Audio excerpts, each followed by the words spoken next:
string than the other person's pain. And so in the midst of that, we're not seeing each other's pain, and we just constantly battling in this circle. I almost see my boo. I almost see my boo. Come through, boo. Where you at? And we live. Everybody out there. We live. Okay, I was going to my page to see if it was up and running, and we is live. Hey, girl, hey.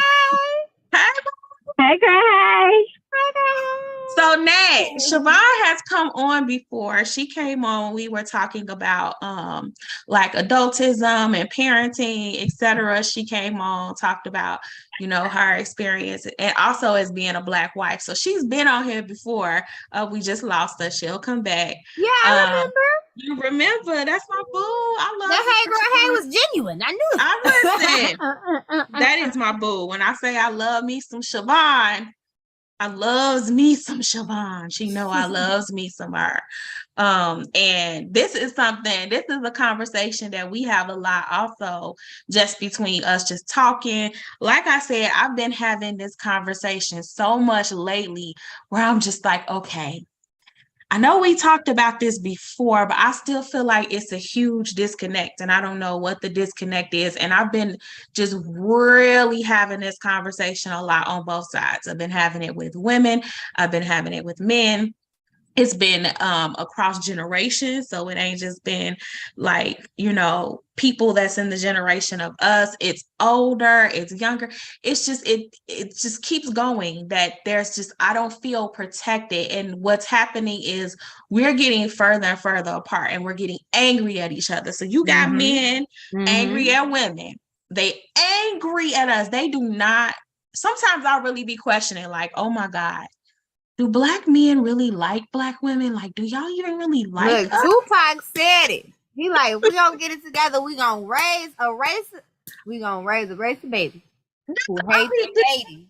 It's a real question. I'm trying to tell you, it's a real question that I find myself asking. Like, do y'all even like us? Like, do you genuinely just like us as like human beings? Because it gets kind of scary sometimes when you're listening to both sides talking about both sides, and it's hard for me, and you could probably relate, and I know Siobhan will be able to relate when she come back with us, but it's especially hard for me because I'm raising a daughter, I'm raising a son, and I am terrified of what their future dating is going to look like. Like, who, you know, especially because I'm spending so much time, so much effort as a parent, as a mother, trying to instill certain values, certain things in them that I know is necessary. And I want them to be able to go out in the world and find a partner that's going to be able to meet that energy. You know, my son is very emotionally intelligent at 12. He's going to be able to express to you how he feels. He's very articulate. Both kids, they're very expressive. They want to talk. They want to love. They just come from this place. And I have such genuine fear of what the hell is their dating reality gonna be like when they start dating. I don't know why my battery down. 100%. Like, for me, okay, I have a 4-year-old, so I'm not like hoping he runs to the dating scene no time soon. Right. Though he already talking about marriage, though he already proposing, and all types of other stuff. But seriously, I hope he's not running to the dating pool soon. But I'm preparing him now for what to expect from a woman, what he should receive from a woman, but also what he should be giving to a woman. We actually just went to buy him a suit. He has his first school dance on Friday, his winter ball, and so we just went and bought him a suit and shoes and all that good jazz. And I picked up my first suit that I was like, I like this one. It had like thing with the matching tie and the matching vest, and he was like, "That looks like a wedding. That looks like it ain't that type of party." I'm like, okay, you're right. This might be a little too much. You're right. And so I was like, because you're not getting married. And he's like, no, I'm not getting married. He's like, I don't know how to get married yet. And I was like, that's right. I was like, you know how to propose. But I was like, but you don't know how to treat your lady yet. And, you know, and so I was like, ladies like me and then listen. You know what I'm saying? Like me. And so I'm talking to him while we looking for our suits and stuff like that. But and I'm glad you having them conversations because it's important. It started early. It's important. And so many parents are not having those types of conversations with their children, which is why we're partly in the situation that we're having. At one point, it was trained how to treat a woman, how to treat your man. It was embedded in you in your household. How to do, and I get, you know, people like gender roles and sexism and boop. I get all that. And I wholeheartedly understand that in your relationship and in your household, gender roles is whatever y'all decided to be. You know what I'm saying? Roles, partner roles, let's call them that, or whatever you decided to be in your household.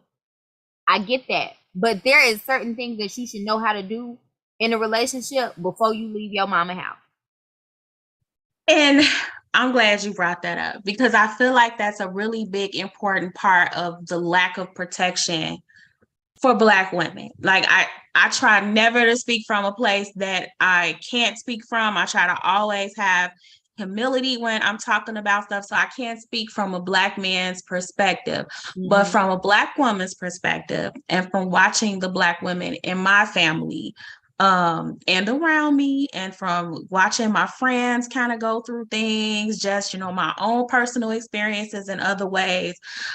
There's just this real frustration among Black women that Black men do not understand what it means to like protect Black women. They don't understand what those protective needs are.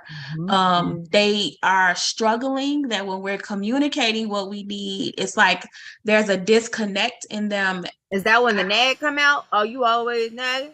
But and I can't speak for everybody, but I know some amazing communicators of that isn't women that have not gone from 0 to 100. It's like they're communicating with you with what they need. They're telling you what they want. When they have the right at this point to go 0 to 100, but they still ain't.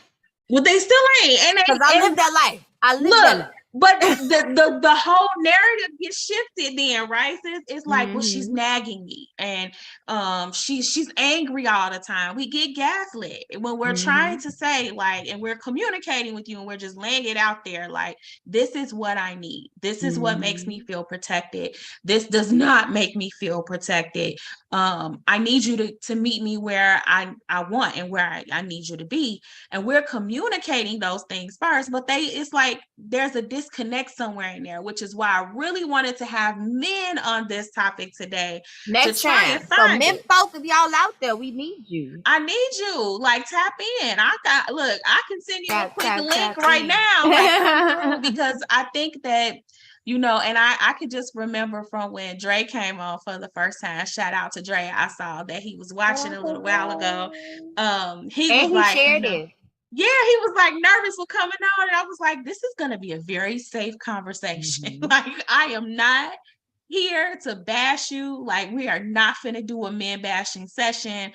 When Dre came on, we love men here. We love men. My brother was on here too. It was like, we not finna bash y'all. We just really need to get some insight, and we can't do that if you all aren't connecting with us, if you're not willing to have that conversation.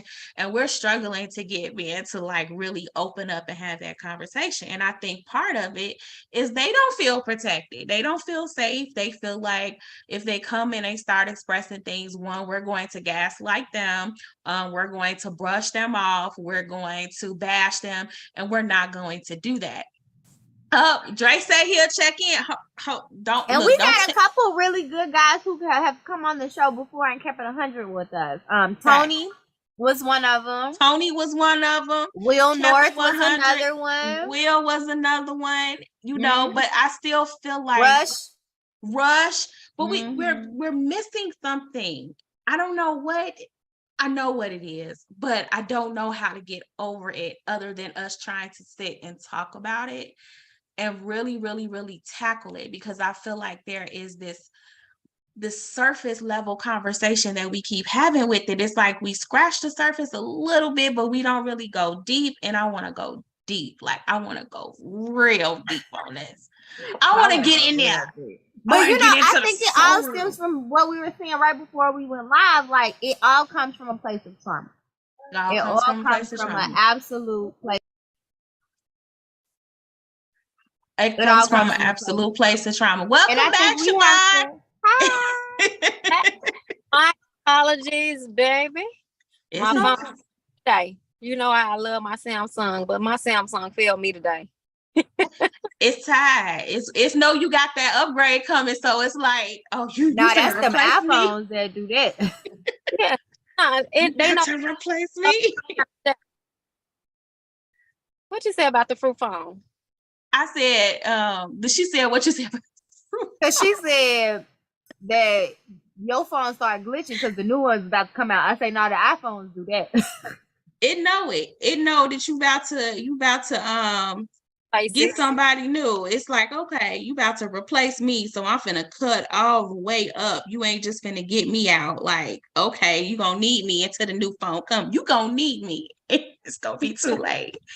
But we was just getting into it, sis, talking about the disconnect of lack of protection, that men are saying they don't feel protected, women are saying they don't feel protected. I feel like we both feel unprotected in similar ways. I feel like we're not hearing each other's side. Sis Nat brought up a really important point about men just not really having the tools. They don't know what it takes to really protect and what that means when we're asking for it. So I just want to really dive in deep today. I'm finna try and tap in Dre. So Dre be looking out for the link, because I was trying to get some men folks to come through on it.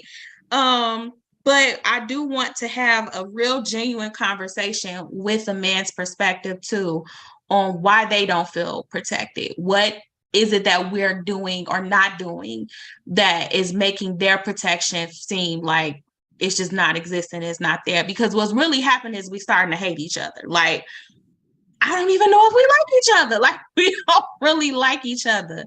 So what's your perspective on that, sis? For those that don't know Siobhan, she's been on the show before. So Siobhan, what's your perspective on that? I absolutely have felt like I have not been protected by the men in my life. And I come from a family of 6 boys. My dad, there were 6 of them, no girls, so I was the first girl. And then my grandmother had 9 kids, and there were men all over there, but it was a mix. But I've always felt like physically there was no issue. I've never felt like anyone knew if they did something to me physically, they had to answer to them. Right. But the matters of my heart and to matters of my soul, when it came to matters of my everyday, to my well-being, I really don't think they knew how. I think a lot of men only know how to protect in one way. And that's something that I had to understand and learn, because like now I have brothers. I have 1 sister, but I have 4 brothers. And it's like still they don't get it. I want them there in a way that I don't even think their minds can't even grasp. But if I send a text 911, they're gonna tell anybody around it's a problem. And that's not. But when I just devote things to them and their mouth drop like, wow. And a lot of it because you just were not paying attention, because it was right over my face. It was right in you. I never hid anything, but they don't know. All they know how to protect the men in my family, my dad's side, they know how to protect physically. That's it. That's now, it. do we think that is, again, learned behavior of what a man's role of protection is. I Yes. think now the conversation is starting because women sick as tired of being sick as tired of these things, but now it's okay, I need to be protected mentally, I need to be protected physically, I need to be protected emotionally, I need to be protected spiritually. Like, these things are now being talked about. Financially. I think they're now being talked about, but initially, we were talking about how these things were taught in the household. Like, you were taught what your job was, but I don't think it's ever been fully taught that your job as a protector is to emotionally be there for your wife. It hasn't. And I think that that's where I get a lot of patience from. It's because I know that it hasn't. Before, generations have told men that their role is simply this. They were not told what other areas of protection look like. You go and you make the bacon, you bring it home, you make sure they have a roof over their head. And they haven't really been given like real true leadership skills. And for me, it's very interesting because if they were to work at a job under a boss that has failed communication, that's authoritarian, and they're not really able to kind of talk to them about other things, it would be an issue. Like, it would be hard for them to be comfortable in that space, in that job. But I feel like a lot of men just have not been given the tools. They have not been given the example of what it means to protect a woman, what it means more than just you go bring home money and that's it. Right. And I think that the problem is a lot of Black women, a lot of our elders, our grandmothers, etc., started to realize, like, this is not safe, and I don't want my next generation to be in those situations. So they started having conversations with us about these protective things, what things, like, was harmful to them and they dealt with.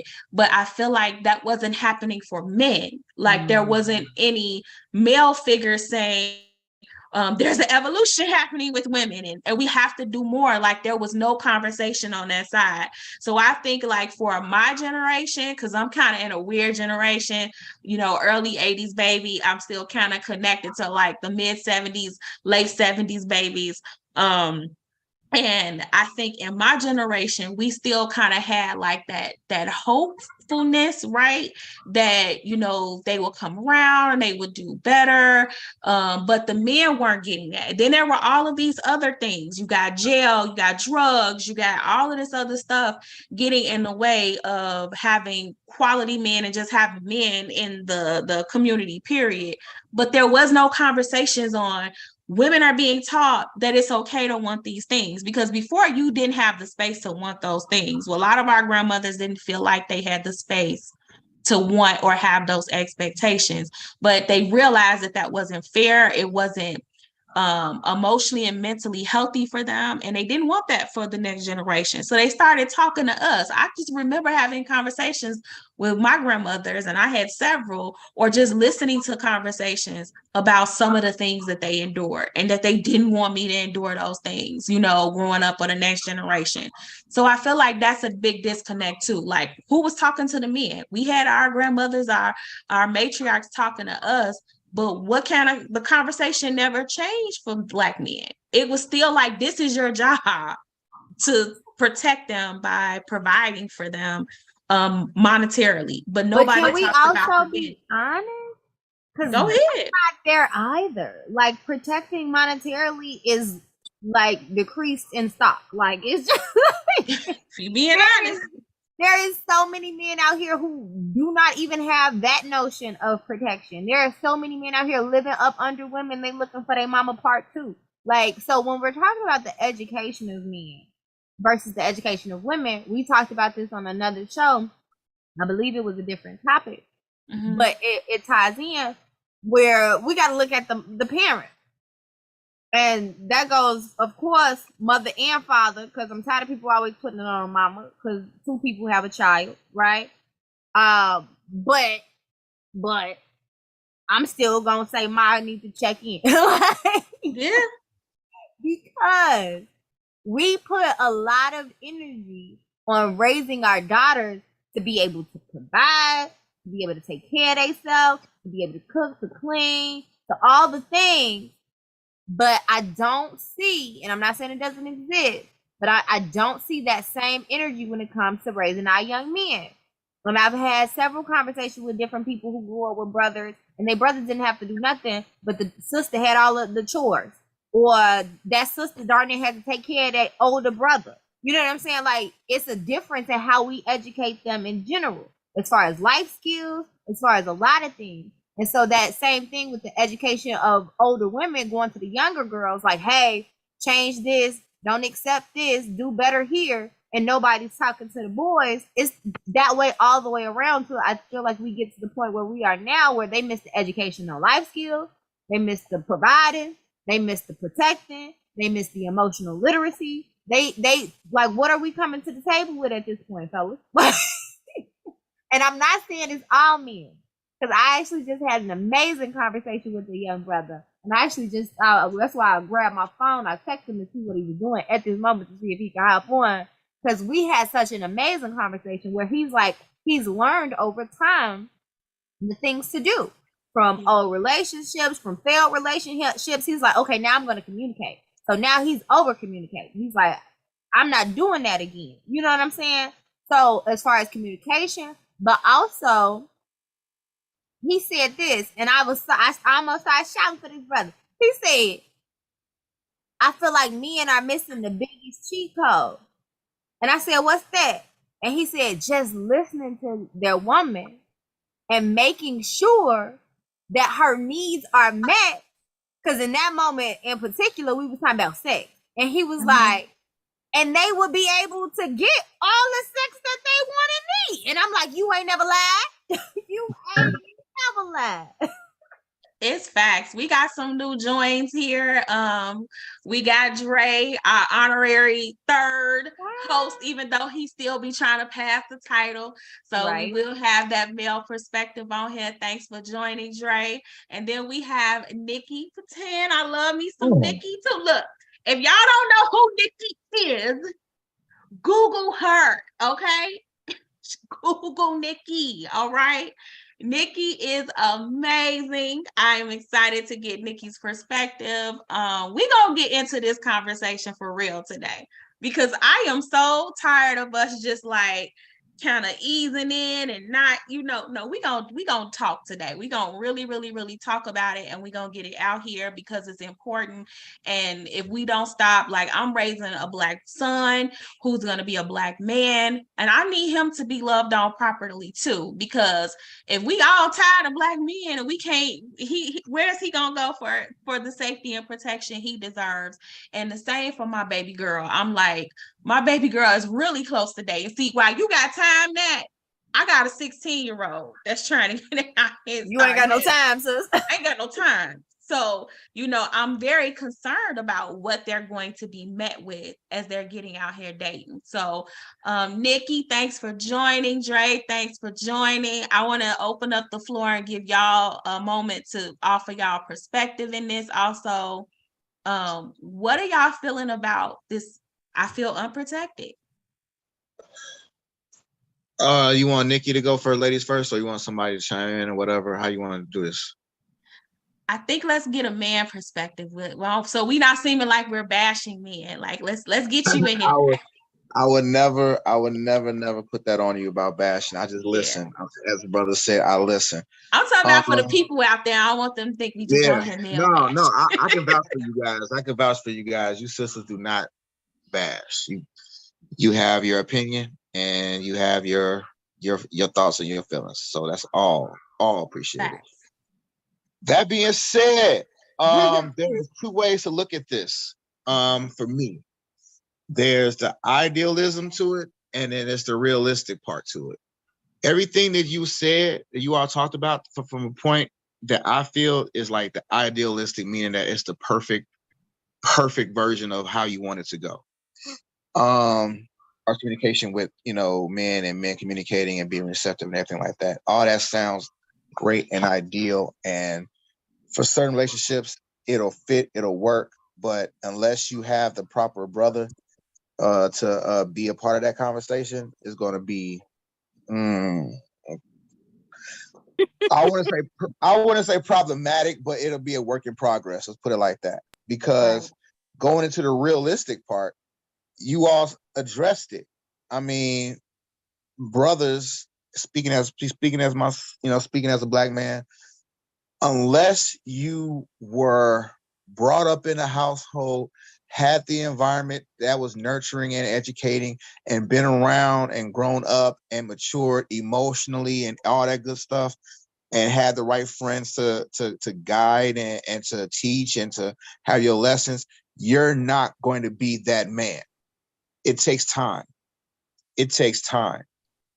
It takes so much time and effort and energy to be the man that you're looking for. If you're looking for someone like that, to be that person to get into a relationship with, they have to build up into that. I say that because I look at, my experience growing up and everything like that, and my friends' experience and people that I know, people that I observe, and just being attentive to their history and their background, so many different factors. Whether there's a man in the household, that man was their father, that man was their mother's boyfriend, that man was just somebody that they knew. Anything, look at their grandparents or look at their history about their family dynamic, and then their friends, what they were doing, were their friends a bunch of male whores? Were they running around sticking and moving? There's a lot of stuff that you have to think about, and how that plays in. What was their experience in high school? What was their experience in college? Because there's two different experiences. Some people bloom late and they were quiet in high school, and then they was out there in the streets in college, Right.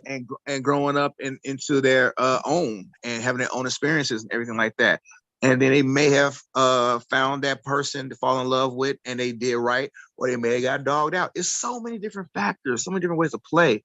And we're talking about what we want to see, but what you want to see isn't exactly directly going to happen unless you had that conversation in the beginning about what they know, what they've been around, and then you have to see if they're gonna be on that bullshit.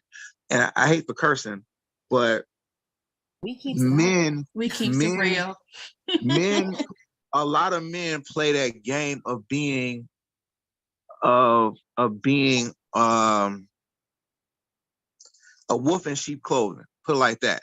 They'll sit there and they'll, oh yeah, baby girl, I like poetry, I like all that. They'll sit there. Like, why you gotta bring poetry into this? I'm just saying, like, because I'm gonna tell you, I think I told you all about my background a little bit, but when I was first, into the dating game and everything like that, the girl that put me on, that actually awoken me into another level of thinking about women in general, was a sister who was just like the prototype. She was intelligent, she was beautiful, she was earthy. She didn't want me to curse. She didn't really drink like that.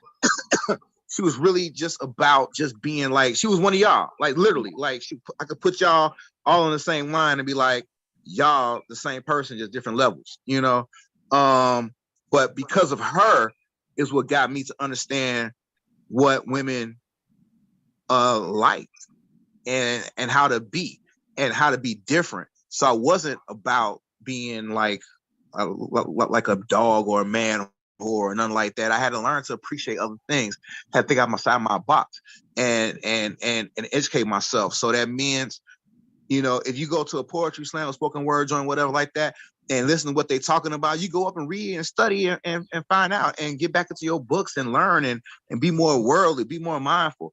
That was a sister that did that for me. Sisters motivated me to be better because I didn't have a lot of brothers to motivate me to be brother, because we was just being brother. We was out there just being men, being goofy men. I can't express it. Like, like it wasn't like, seriously, like when I was like, hey brothers, hey, there's some females at this poetry slam, y'all should go. What? I ain't going to that. That was their mentality, because they wasn't on that. They wasn't thinking like that. It wasn't on that. So because I was awakened to like another level of being around other people who were positive and doing stuff like that, that's how I became more grounded and more aware of just a bigger picture of how to treat women, how to appreciate women, and just listen. You know, everybody like, Dre, you know all these girls. I know all these girls because I ain't trying to talk to all these girls. I'm just there. I'm just there. You know, like, which is I'm gonna not prepare you for that girl you are trying to talk to. Right. Basically, yeah, that's the whole thing. Like, yeah, I'm gonna hang around a cute girl because the cute girl got cute friends, and if I'm going, that's the mentality. But at the same time, I'm listening, and I'm learning on how to approach them, how to talk to them, because I see the brother going around trying to holler at them, and they getting struck down because they like, yo, baby, yo, baby, yo. The girl not on that. The sister like, nah, that's not how you approach me with different ways. I'm sitting there taking notes. Okay, girls don't like it when you say yo, baby, yo, baby, yo. They like other things. And that's how you learn. That's how you grow. So I say that, as a background foundation, just how I just got down. I'm not saying I was perfect by any means, I'm just saying, but I learned through that method, and I had to, trial and error and everything like that. But a lot of men, unless they have someone around to really at this age, like in our 30s and 40s, let's be real, 30s and 40s, that's the last, the endangered species of the gentleman is right now in their 30s and 40s. The endangered species of the gentleman. Neo had an album called Year of the Gentleman. Neo was such a cool brother. That album, he had this, he had that whole, like, the Year of the Gentleman was something serious because a gentleman is supposed to be who you're supposed to be. I like to aspire to that. You know what I'm saying? And I look at the younger generation, you don't have that image of a gentleman. You have an image of a dope boy, of a B-boy, of whatever you want to call it. Of a future. Of a future. Of a future, and a gentleman like Russ Wilson is considered corny. That's the world we live in now. That's what it is. The look and the style of a gentleman is an endangered species. Period. So what are we stuck with? We're stuck with future. We're stuck with other people. We're stuck with other guys who don't, who aren't emotionally available. And what do we do with that? I would like to kind of argue before I bring in Nikki that we kind of always had that. I think that it was just a very different time. When we started looking at some of our grandfathers and our great grandfathers, etc., they were a bunch of futures walking around. They were, not the typical thing that we want. And I think that we want to try and put it off on the new generation, but I think it was always that way. And I think that's why we tired. I think that's why more and more Black women are waking up feeling like I ain't never been protected really ever in my life. To Siobhan's point earlier when she was saying, well, yeah, if somebody, if I needed somebody to be punched in the face, like I know I could call about 5 people, they show up for that. But if I needed to have guidance, emotional and spiritual guidance, if I needed support in some way, I didn't have any of my men folk in my life that could provide that for me. So I think that was always lacking. I think that that's why we're so tired. I think that's why Black women feel so unprotected, because it was never there. And now we want it. And now the kids that, you speaking about, Dre, they even further removed from it than what the grandfathers were and the great grandfathers were. So it's just like, dang, we getting further away from what we need, but it was never strong in the first place. I want to tap in Nikki. Nikki, I know you got a lot for us. What you got for us, sis? Yeah, man. So I feel like I'm a little bit off the beaten path. Like I was raised by 4 women. I didn't meet my dad until I was 19, and I had to hire a private detective to track him down. Like he literally moved across the country multiple times, not just once. Oh my God, not just twice, but like multiple times to avoid having to pay child support for me and to avoid being found out from my mother. So not only was I like not protected, I was actively avoided by like the main man who was supposed to be responsible for me. And when he finally met me, he didn't say this to me, but he said this to my uncle. He said, I'm really scared of you because you seem so talented and so smart and so powerful without a father figure in your life. And I don't understand that. Whoa, can I pause you? Whoa, time out. Please. Whoa, Please. whoa. Please. I know. Flag I threw on a the lot. play. Just say time. Please. Yo, so wait. Okay. Yes. Yes. All right. Yes. Okay. He left. He ran. Yep. All of that's Yep. trash. Yep. All of that's trash. Yep. But he consciously knew that leaving in his presence was a value to you, and you not having his presence would put you at a disadvantage in life, and he still dipped and stayed gone and avoided. Yes. So much so that when he met you and you were awesome, he was like, how the hell did that happen? And I wasn't here. Yes.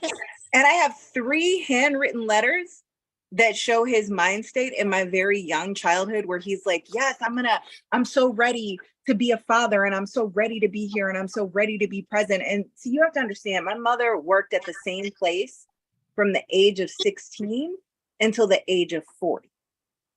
Okay, so all of this to say, pre-internet, we were very track downable. Okay, we were not like hard to find. It was like okay? 30 years in one spot. You were findable. We're very easy to find. My grandparents were very well known on the South Side. They were one of the first interracial couples on the South Side. My grandfather was a very famous chef in the 60s. My grandmother worked for a record label called VJ Records. So they were very easy to find just through their network, right? Like and my mother was very easy to find just through her job. 16 to the age of 40. You're talking like a 14-year time span.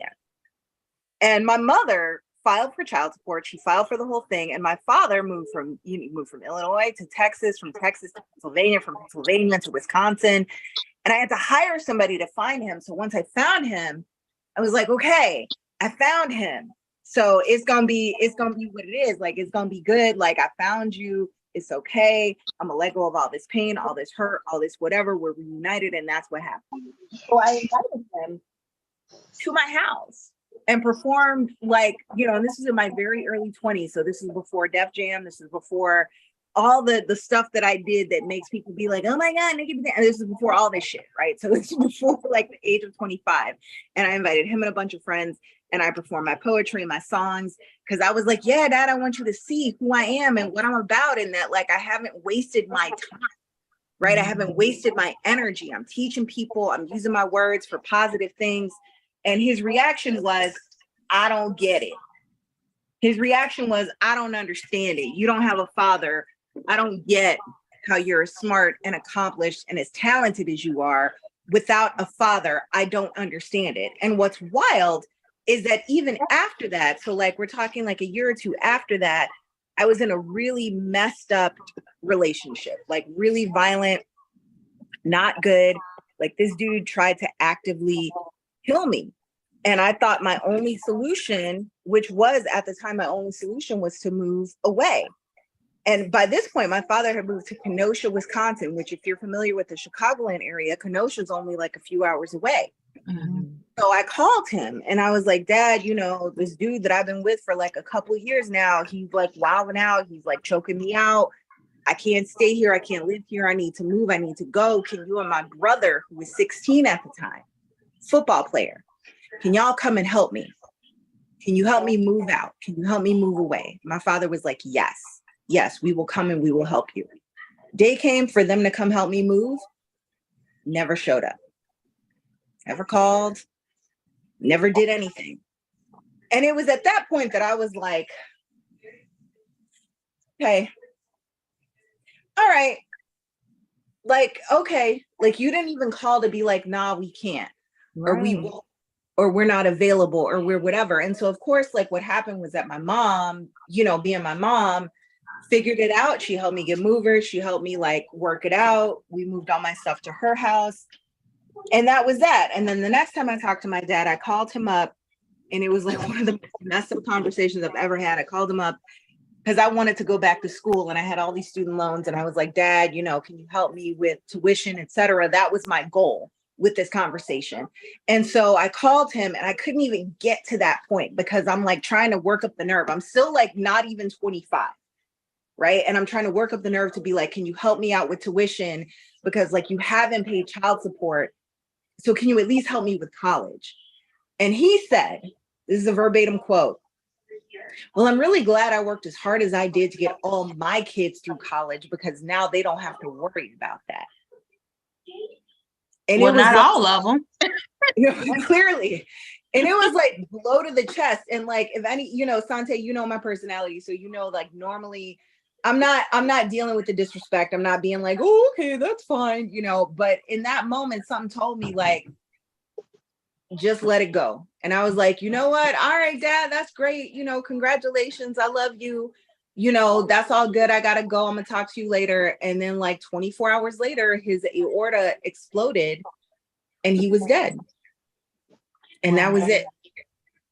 And I wasn't even 25. So my feeling about being protected in terms of like a Black woman or a Black person really goes down to my humanity as a Black person, because I see Black women showing up for Black men all the time because they're Black people and we have Blackness in common.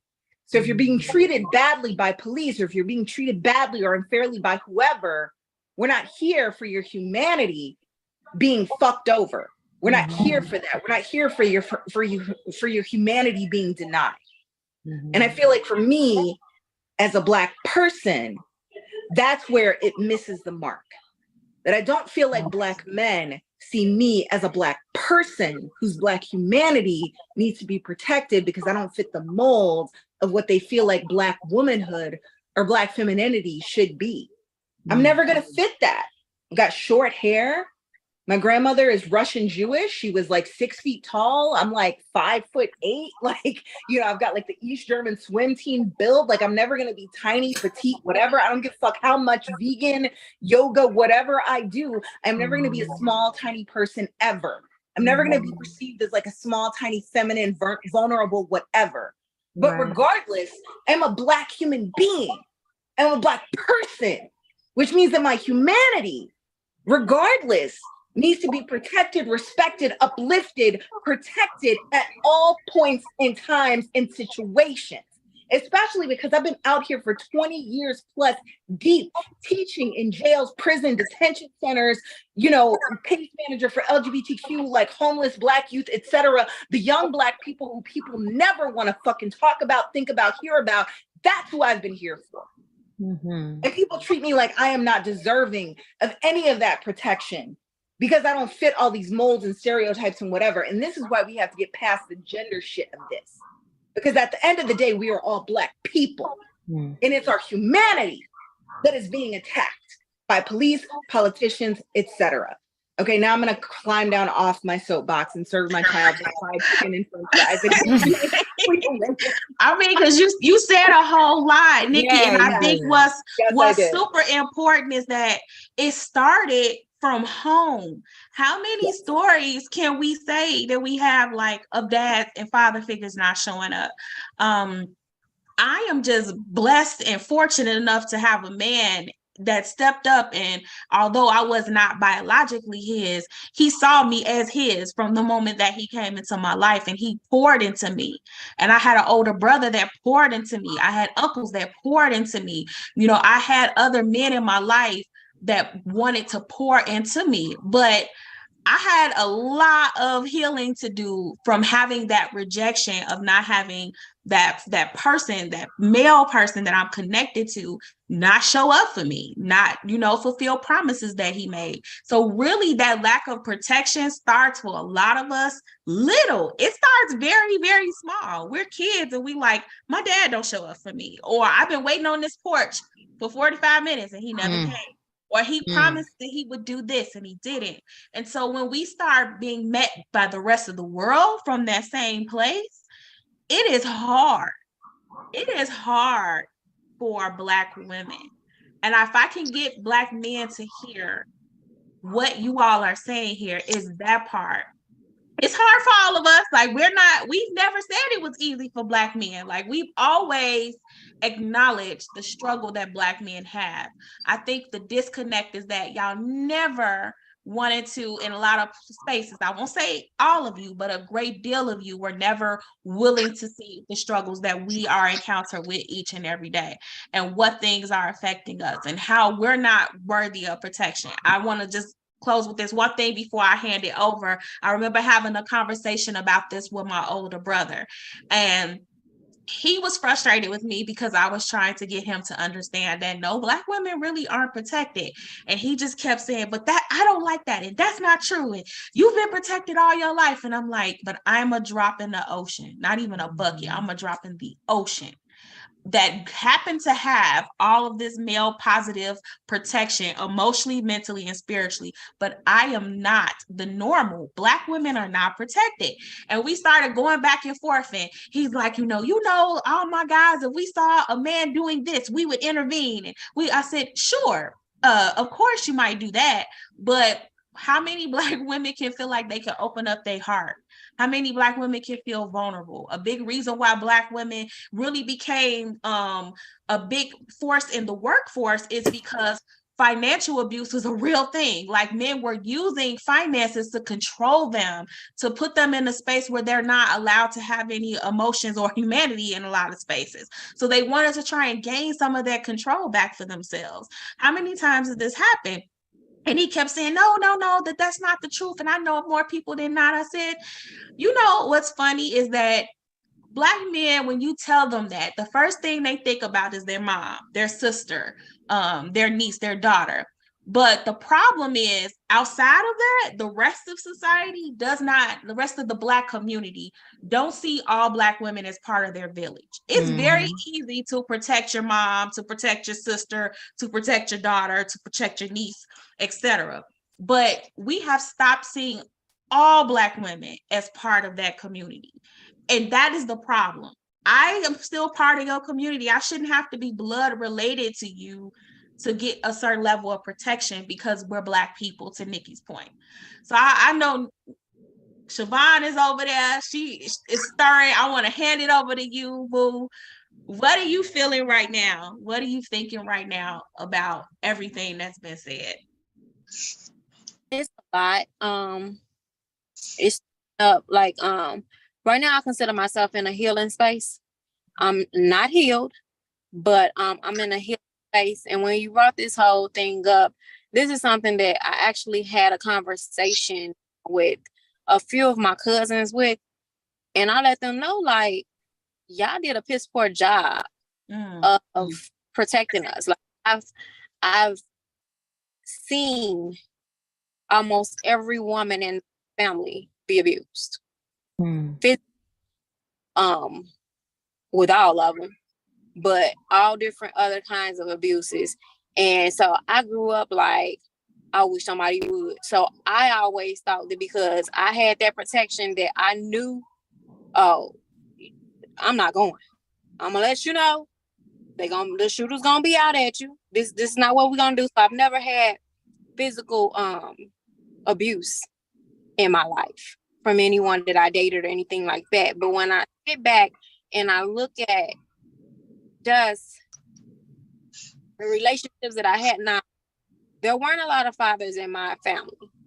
My dad and my cousin's dad were the only ones that were active. A lot of people didn't claim the kids weren't active in their life for whatever fact it may be. And my dad was actually incarcerated for a greater part of my life. Me coming up, he went to jail when I was 11. But I had a better relationship with my dad than people who had their dads in their homes. Like, I could talk to him. I went to visit him. Anybody who was going to visit my dad, I was going with him. If I needed to talk to my dad, I don't know who my daddy knew, but he would be on that phone. So it was like he raised me behind the bars in a sense. And it was like, I took that and I took that into every relationship that I went in. So you know what? It was when I got around the guy that we had issues, because I knew how to deal with you from a distance. But when we're around each other, you say all the things that you want to hear. Oh, I'm protecting. I'm that. But then when you're around me, you don't open the door for me. You don't. I came in and my day was bad. Give me a hug, love on me. You don't pay attention to those cues. And the year that I've just had, I had so many people say, and I'm telling you guys, and everybody who's listening, anybody who listens on the replay, if something ever happens to someone, do not say, call me if you need anything. If you need anything, just let me know. By you saying those words, they already do. People kill themselves because they're depressed, because they're not going to call you when they're depressed. They came around you. They've been away from you all this time. Read the cues. So if you're in my household, if you're these people who are supposed to be around me, you don't see that I'm in a sunken place. Mm-hmm. You don't see the different things. And it's like, those are the things when we say we don't feel protected.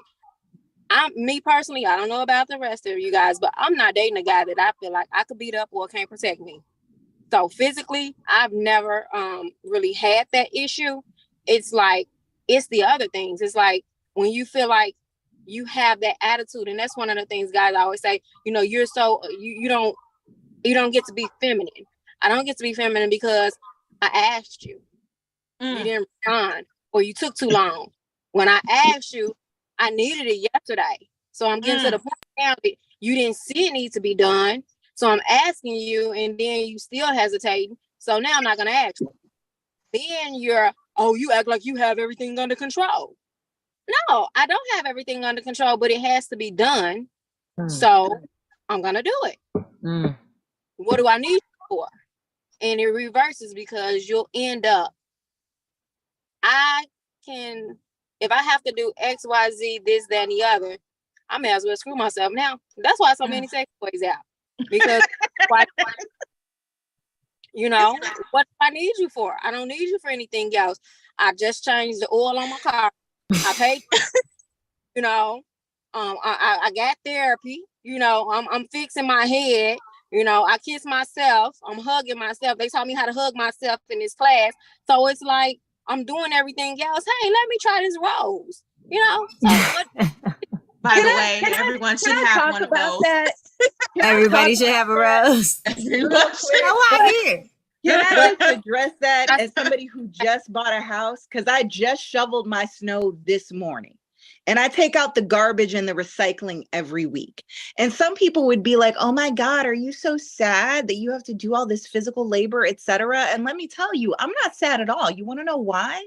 Because I know exactly how my house works, bro. I know exactly what I need to do. I know when I need to unplug my sump pump and when I don't. I know exactly when a leak needs to be fixed and when it doesn't. I know how to sand in and fill in holes in the drywall and when I don't. I know what the value of my property is, which is in my name, because I'm the one paying the mortgage. So this whole mentality about gender and oh my God, aren't you so sad that nobody, hell no. Because guess what? I could get with a dude tomorrow. I could get with anybody tomorrow. And the nature of life is such, and it's messed up. The next thing I'm about to say is messed up, and I would not wish this on anyone. But the nature of life is such that the next day after that, that person could drop dead. And I'm back. Having all the things. I grew up in a house of Nike. It was just me and my mom. So I know how to do those things you said, but I don't want to do it. I really do. Of course. That's my thing. I don't want to. Sure. And if they're in my house and I have to do it, I'm walking around with attitude if I have to take out the garbage. I'm sorry. I have a whole attitude. Yes, that's what the problem is. What's wrong with you? I feel you. Yeah, I think what Nikki's saying is you can do it.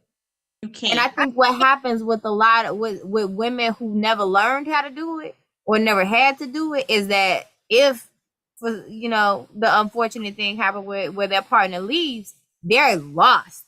They don't know anything. They have no money. They are stuck. And if they have children, it's even worse, because then they stuck with children with no money, no house, and they don't know how anything works. And so for women who are, air quotes here, independent, and as they like to coin us, we are skilled. don't let you be a independent woman with kids. You are doubly skilled. You are God's gift Listen. to earth. You hear me saying? Ain't nothing a black mama can't do. Ain't nothing a single black mama can't do. I ain't trying to hear what nobody talking about. A woman. I grew don't up enjoy hearing this. I grew up hearing Okay. this from my whole family circle, and it was something that I am eternally grateful for as I'm approaching not quite 25, but you know what I mean. I'm still 25. Um for the men in my house, in my life, even my mom, it was very important for them all to instill in me that I want you to grow up and to not have to do these things, but to be able to do these things if you need to, because there are a lot of reasons why you can be alone. Sometimes it's not that you just got deserted and that person just ditched you. Sometimes it is that, their life just ends. It could be so many reasons why you end up by yourself, but you need to still be able to survive. And a lot of why there is such a push for independence, we blame it on all of these things, but you know how many grandmothers lost the granddaddy and they were lost and they didn't know what to do and they had to figure it out, and they saw the detriment in that. They saw the detriment in not having hands-on experience, not knowing or having the education to do certain things. Your livelihood could change at the drop of a hat. And if you want your children to be able to survive, they need to have these skills. They need to know how to do these things. And there was a lot of bitterness and resentment because there's a lot of widows out there. There's a lot of Black widows. Listen, my ex-husband is great. And when my mom was in the hospital last month having major surgery, he drove from Minnesota to Chicago, right outside of Minneapolis, drove 7 hours to be here with us for the whole week. He put up shelves, he put up shower curtains, he drilled things, he took out garbage, he did the whole thing. He grilled a whole week's worth of food for us, outside on the barbecue grill in 30-degree weather in the snow. Okay, it tastes better like that. I don't know why, but it do. It really does. It was fantastic. My child was eating chicken off the bone. Okay. And this is a child that will not eat chicken from Popeyes with the bones in it. Okay. He will only eat the chicken tenders. That's just where his mind is at. But his daddy grilled the chicken with the bones in it, and he was all for it. And it was great. And we got along wonderfully, and he was a great help. But you know what else happened though? He got on that fool forgot to lock the back door. That's what else happened, is that I woke up at 8 a.m. the next morning and went to the back door, and I was like, oh, the back door was unlocked the whole night. So clearly gender is not an indicator of logic, rationale, and doing what makes sense in terms of what's most protective. Well, if we're talking about gender, technically women are the ones with more logic. Come through. My point is that it takes a team, because I couldn't get my child to eat chicken with the bones, but his father could. Okay, so we all have our strength, right? That was our house, guys' house. I think had it been you guys' house, it would have been a little different, because I checked doors and all of that.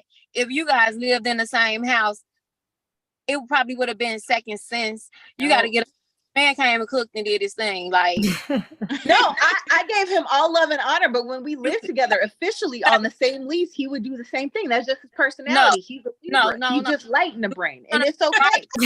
It's just who he is. He leaves the doors unlocked at his house. It's all right. In that situation, you have to choose. Do you want to be happy or do you want to be right? Totally. And I didn't say anything about the door being left unlocked. I just, because I'm 44. So I just looked at it and I was like, it was just a self note. And it I wasn't just argument. locked the door and I let it go. Because I was like, okay, this is how you've been for a decade. I've known you for 10 years now, and you did this 10 years ago. And it's 10 years later. That's the thing, is that that's the thing about gender, is that what people don't take into account, they think everything is supposed to cut along these very clear and precise lines. And the thing that people don't take into consideration is personality. Everybody's different. My ex-husband is a wonderful human being. He's a wonderful human being. He couldn't be a wonderful human being in terms of agreeing to come and help me while my mom was going through a major surgery. That's a good person.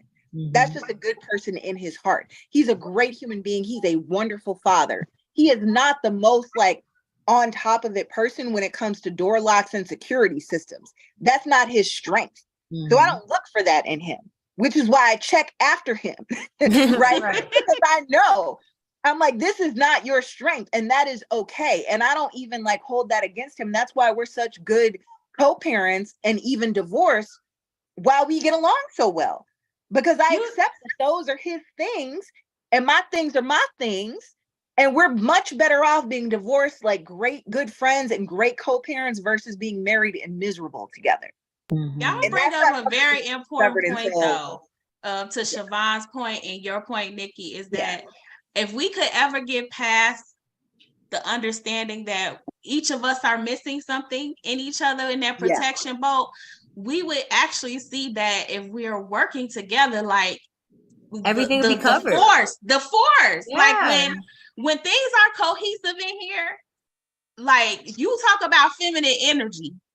Like I'm in here just, oh my gosh, I love your draws. Like I could just smell the man and be like, oh my God, he just the pheromones, right?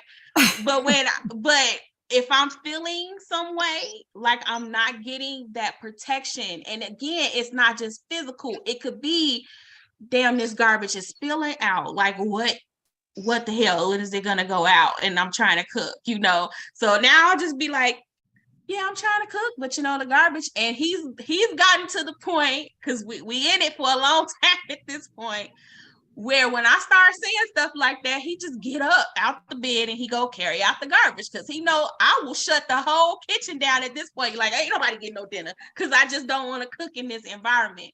So when we talk about fitting even into a dynamic, more than just gender roles, it's a dynamic. It's a partnership. It's having that fluidity with each other. It's like y'all have to be able to meet each other's, at least some of those basic needs. If you feeling like your woman's not in her feminine energy, it's the reason that she's not there. And you need to understand that that's all part of the protection. If she's not respecting your word, you haven't given her reason to respect your word. And that's the communication piece too. Like, having a real, like, listen, when I say this, a real conversation before even entering a monogamous relationship. Listen, that part. I'm saying, like, ask the tough questions. I don't care what your favorite color is right now. I'm trying to figure out how did you grow up? That's one of my favorite things. Daddy, like, what struggles did you overcome? How you go through them struggles? How you deal with them? Right. Like, I'm trying to figure out who you are. Everything else is fluff, and I really don't care at this moment. I'll get to that after I know that you're worth me even talking to. So it's like, have those hard conversations, but also communicate your needs up front. Date one, I'm like, yeah, this is where I'm at. Like, cause ain't no point in wasting neither one of our time. If you ain't where I'm at and I ain't where you at, we ain't in the same place. Ain't no point in date two. Like, and I think that's what we're scared of. We're scared of the person leaving, but if that's not our person, they need to leave. Say that again. And to the point of women not being able to live in their femininity. Okay, I was over here shouting a little bit. I held it together though, because girl, it was hitting in the shot now. Okay, that I literally was having a conversation with someone the other day about that. All of these women out here living in this masculine. I'm one of them. I live in a masculine energy. I'm like, I'm going, let's do it, bop, bop, bop, bop. All of these things because I have to. I have to. And that was the point I was making earlier about how, we need to know how to do all these things. But at the same time, we do know how to do them. Ain't nothing stronger and ain't nothing more positive. It ain't nothing that's going to get done Superwoman more than a black woman, especially a single black mother. But we should not have to. You should not have to. We should not have to. I can do it all. You hear me talking to you? I can't. But I don't want to, nor should I need to, because there should be a partner there that can step up in that balance and communication of saying, this is what I need. These are my weaknesses. You have to identify your weaknesses. You can't go into a relationship like I'm perfect. Because you's a lie. You have to identify your weaknesses. And they have to come with you with theirs. Because you have to be strong with each other. If you know you irritable on Tuesdays, you need to say, look, I'm gonna be irritable on Tuesdays. Around 3:30, it's gonna be a wrap for me. Just come bring me a glass of wine and a blanket, cause we can't talk, like, whatever it is. I'm through. Right, because I'm done by 3 o'clock on Tuesday. You have to be able to identify and communicate that and make sure the person that you're saying you're with can be there to match that and support that. That's protection. That's protection. And it goes both ways. Because I remember when Dre was on the show one time when we were talking about protection, and I almost jumped through the screen and choked up whoever this woman he was talking about was. But how he tried to express his feeling, and she looked at him like he was crazy and acted like it was a problem. So don't get me wrong, there's women out here that need some hands laid on them as well. But for the tickling your memory, I appreciate it. It's around this time of year too. Ooh. Yeah, listen. I say that's in your past, okay? But It wasn't around this time of year. Oh. It literally is around the same time again that this thing comes up again. But that is like one of my biggest fears for my son, because my son is being built differently. I'm building a very different man, okay? Very different. We and Robert, we're building a very different man. Ask, is it you or is it you and Robert? It's me and Robert, but I think that we give our kids very different things. So I am the hyper communicator in my family. So I'm communicating, I'm opening up. So it was very important for me, for both my children, to have impeccable communication skills, and they do. Sometimes I want them to communicate a little less because they're testing my patience. It's like, okay, I can only gentle parent for so long. Let me take a moment, because they test your gangster here and there, but they are extreme communicators. And that is one thing that even if you ask Robert, he'll tell you, and he has no shyness in admitting this. That's all Sante. When people talk to them kids and they could tell you, for example, Kyron's teachers are always like, he's just so communicative. Like I know what he's thinking. He's going to tell me how he feels. Like once he opens up, he's advocating for himself. He lets you know how he feels, like if something harms him or he feels hurt. Because what I didn't want for him to grow up as a man, for one, he needed to know he mattered and he felt important. Mm-hmm. And I think a lot of things that men do are withhold their emotions. They bury it deep down. They don't talk about that. And it kills them slowly. That kills their spirits. I did not want that for my son. But the problem I've been running into since he was little, I'll never forget it. He was like in kindergarten and he came home and he was so upset. And I was like, why are you upset? What happened today? And he was upset because the Black girls at his school were calling him a baby. They were teasing him if he was hurt and he cried. If he was expressing that someone hurt his feelings or did something, they were teasing him for that. And he was kind of feeling like they don't like me. And even now at 12, I have to constantly let him know that he just hasn't come into the right type of women, that they are out there, because he's afraid of when he gets older and he starts dating, what they're going to think about him, because he's very soft-spirited. He loves his mama. You ain't going to say nothing about his mama. You ain't going to say nothing bad about his mama. My baby holds the door open for everybody, for women, his mama, his sisters. It's times when we go out in public and I have to be like, son, you can't stay here and hold the door for everybody. We kind of need to go inside now at this point. He's the kid that rushes to the car because he want to try and open the door for me to get into it before anybody else can open the door, because that's the type of being I needed him to be growing up. He is going to know how to love on Black women. He's going to know how to love on women because we're setting that example for him in the house. But I'm afraid because I know that when he goes out there, he's going to meet such a guarded environment, such a guarded group of Black women. If they're not guarded, we got to be honest, there's a lot of Black women out here too that's not instilling good values at times because they're so broken.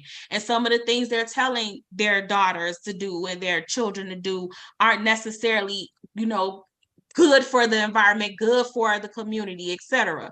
So women are making some mistakes too. It's not just on the men, but we're making some mistakes with how we're raising our daughters in some ways too. And I'm afraid for a son that's gonna go out here with his heart on his sleeve. I'm like, you know what? God give me strength. Then I'll be on the news, because if somebody break my baby heart and they play around with him, it's gonna be a problem. It's gonna be a problem. Can I encourage you though, Sante? Can I encourage you real quick? Because Bear and I were in Atlanta 2 weeks ago. I was producing a concert at Ebenezer Baptist Church in Atlanta, which is Dr. Martin Luther King's church. And the person giving the opening prayer was Rabbi Peter Berg, who is a close friend of Senator Raphael Warnock, right? Like Senator Raphael Warnock calls Rabbi Peter Berg like his rabbi, right? Like, so they're real tight. Bear went up to Rabbi Berg. He was like serving as like my assistant producer that night. My son is 9 years old. He has autism. And apparently when I was not around, because I'm running around and I'm making sure everybody needs to be in places, like herding cats is being a producer. People think it's real glamorous. It's not. It's like herding cats. It's like making sure everybody needs to be where they need to be. Everybody got enough water, enough food, enough whatever. They shitting in the right place. Like that's what being a producer is. Okay. It's not as glamorous as people think. My child went up to Rabbi Peter Berg, politely introduced himself and said, "Hi, I'm Tobias Langston. And I just want to say thank you for coming and thank you for being here." And Rabbi Berg came up to me after that. So this man is good friends with a U.S. senator. And he said, "Your son was so polite and so welcoming. Can he do a workshop for my children?" And I was like, oh, we must be doing something right over here. Because my child knows how to go up to this world-renowned rabbi and introduce himself. Not just that. That's one part. The bigger part, though, is that throughout that whole concert, my child self-managed himself, which is really all I can ever ask of any human being, Black, white, male, female, otherwise, is how do you manage yourself and the things that trigger you or make you feel uncomfortable? So when it was too loud, my child very politely took himself to the backstage area, to the green room, and sat there. And when he felt like he could come out again, he did. He came right out and he sat right next to me. And when he felt like things were too loud, he took himself right out, right again. Very politely, very quietly, very like nondescriptly, right? And a lot of people, not just children, but even grown-ups, even myself, do not know how to do that. I can't tell you how many grown people will sit there fidgeting and looking at their phones and doing other things that feel rude and like disrespectful and etc. because they don't know how to deal with whatever energy is coming towards them. And my child was like, oh, okay, this is too loud for me. So I'm gonna go and I'm gonna self-manage myself. I'm gonna take myself out of this situation. And when I feel like I can come back into this situation, I will. And I will do it in a way that is not disruptive and that is not disrespectful. And to me, at the end of the day, that's all we can ever ask of children. It's all we can ever ask of ourselves. It's all that we can ever really ask of other people. And that was like my proudest moment as a parent, is that he knew how to self-manage. So for you, Sante, for you and Kyron, I feel like the fact that he is so aware of what other people may need, the fact that he is so considerate of what other people may want is a blessing. And it's a beautiful thing. And I think that also teaching him boundaries with that is also a beautiful thing, right? Like you can't stand here for 9 hours a day, like holding the door open for everybody is like a wonderful lesson to teach him, right? You cannot learn. But I will say this, it's so much easier to pull them back from the kindness and the respect than to try to build them towards that.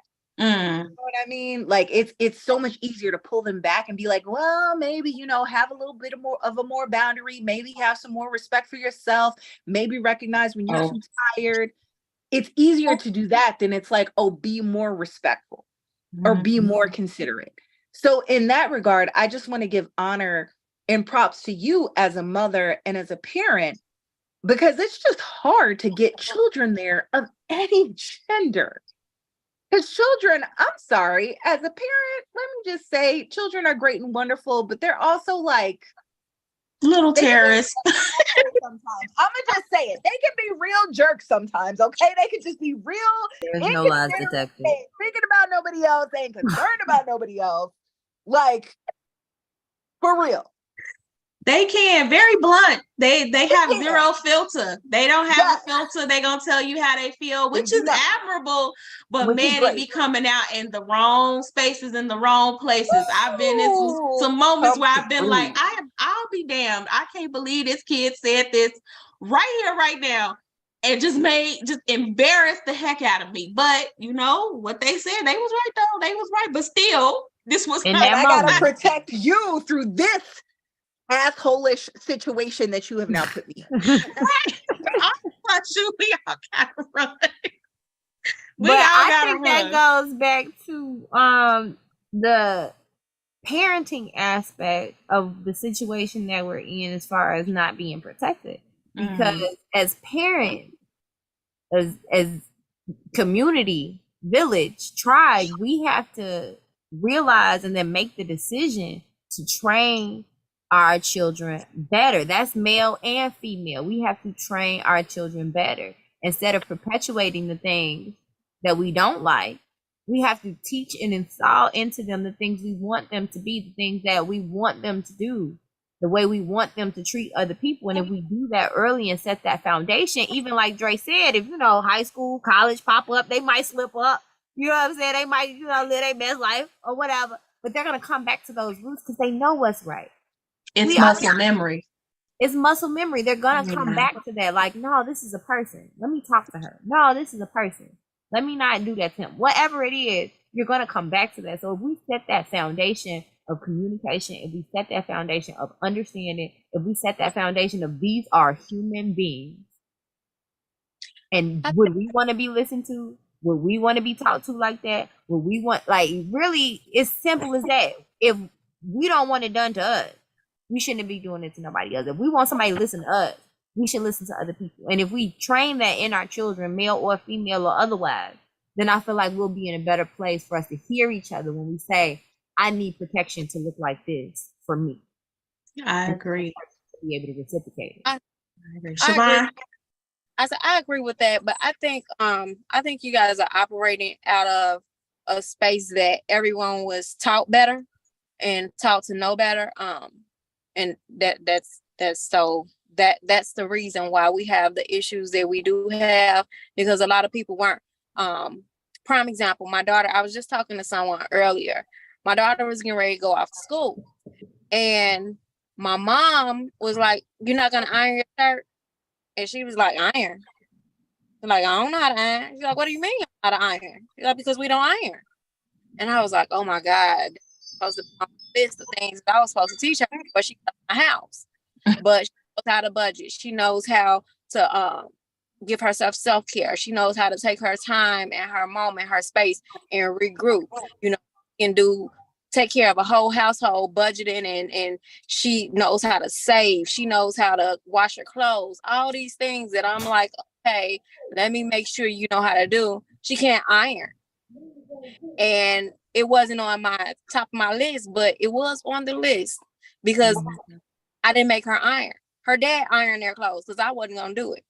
But their dad would iron their stuff if it got ironed, because a lot of people just don't. Iron is just like a trophy in people's houses now. People don't. We still bust that iron board out. My iron board is raggedy too, y'all. Don't judge me, but we still bust it out.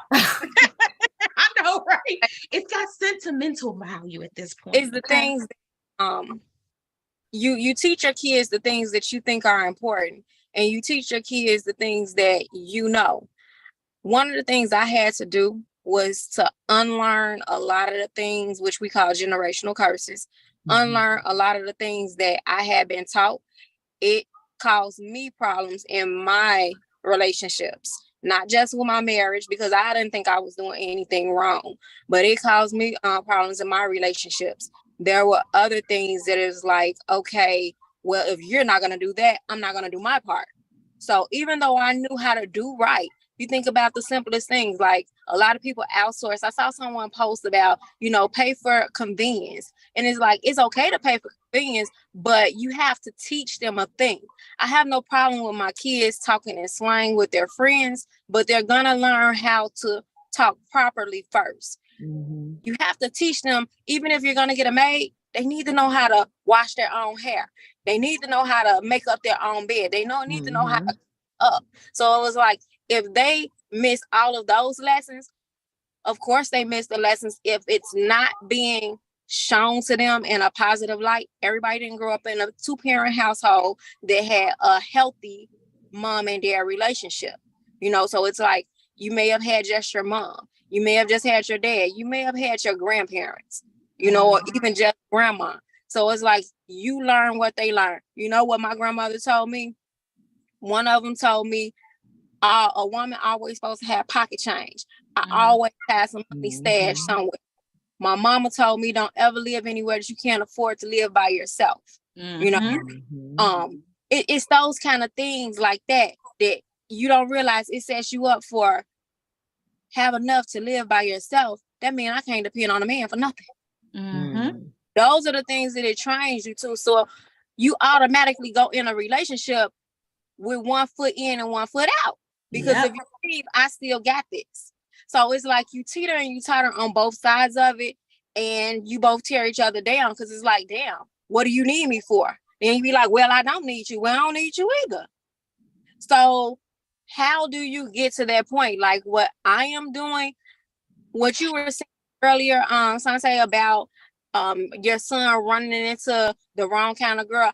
I did that. I'm an awesome parent, but the way I got awesome was because I made a whole lot of mistakes.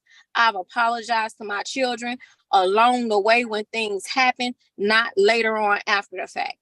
I was so I hollered, and it wasn't just at the kids. It was at him too, because that's what they did. They hollered at men. They were disrespectful to men. So I did that. And to everybody, like, who are you? And the one thing, I said this to everyone I've ever dated. I'm with you because I want you. I don't need you. I'm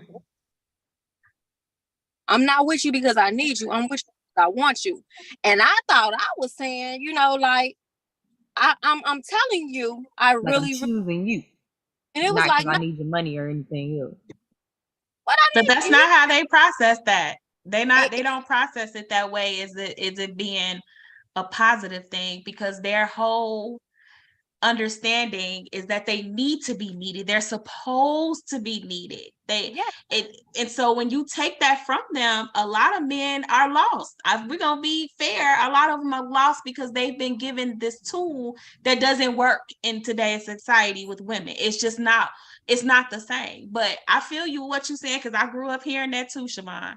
Yeah, but when you think about it like that, now you put in, and that's because I started off and I told you guys like about how we feel and how we feel protected in it, but it turns. It's like the bully turns into the bully. So it's like, okay, since you're not gonna do this, you're not gonna protect me, I'm not gonna protect you. You worry about what you're gonna eat today. You worry about whether or not that light bill got paid. You worry about who's gonna be laid up with you. You take away all the things that they sit back and want. And the statement that I just made, it's like you take away even their security with you, because when I say I don't need you, grandmama said that, mama said that, ex-girlfriend said that. Now they feel less than. So they start doing things or going with people who are gonna make them feel better than, because you aren't doing it. So now, when you were talking about taking out the garbage, they ain't taking out the garbage because they ain't in the house no more. Now you miss them because, man, I still got snow on my car. I want somebody to come and get this snow off my car. I wish I had somebody, but he taking the snow off of her car. The money might be coming to your house, but her snow coming off. Because you got money, though. So you have money. You want the snow and you want the garbage done. So it's like, I just think that it's a big, huge disrespect between men and women, women and women, men and men, just in relationships in general. I don't think that I'm first generation in, I like to say, because I'm taking a step forward before me.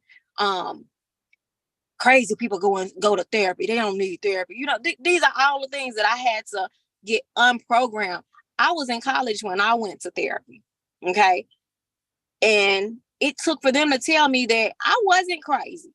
Like, cause I'm like, I really felt like I had been dropped off in a family that I didn't belong in because I was so different, because I saw something was wrong that nobody else saw was wrong. Like, it has to be more than this. Like, you're happy in this place. You happy with somebody talking to this man like that. Like, I don't want to be with nobody who's disrespected like that.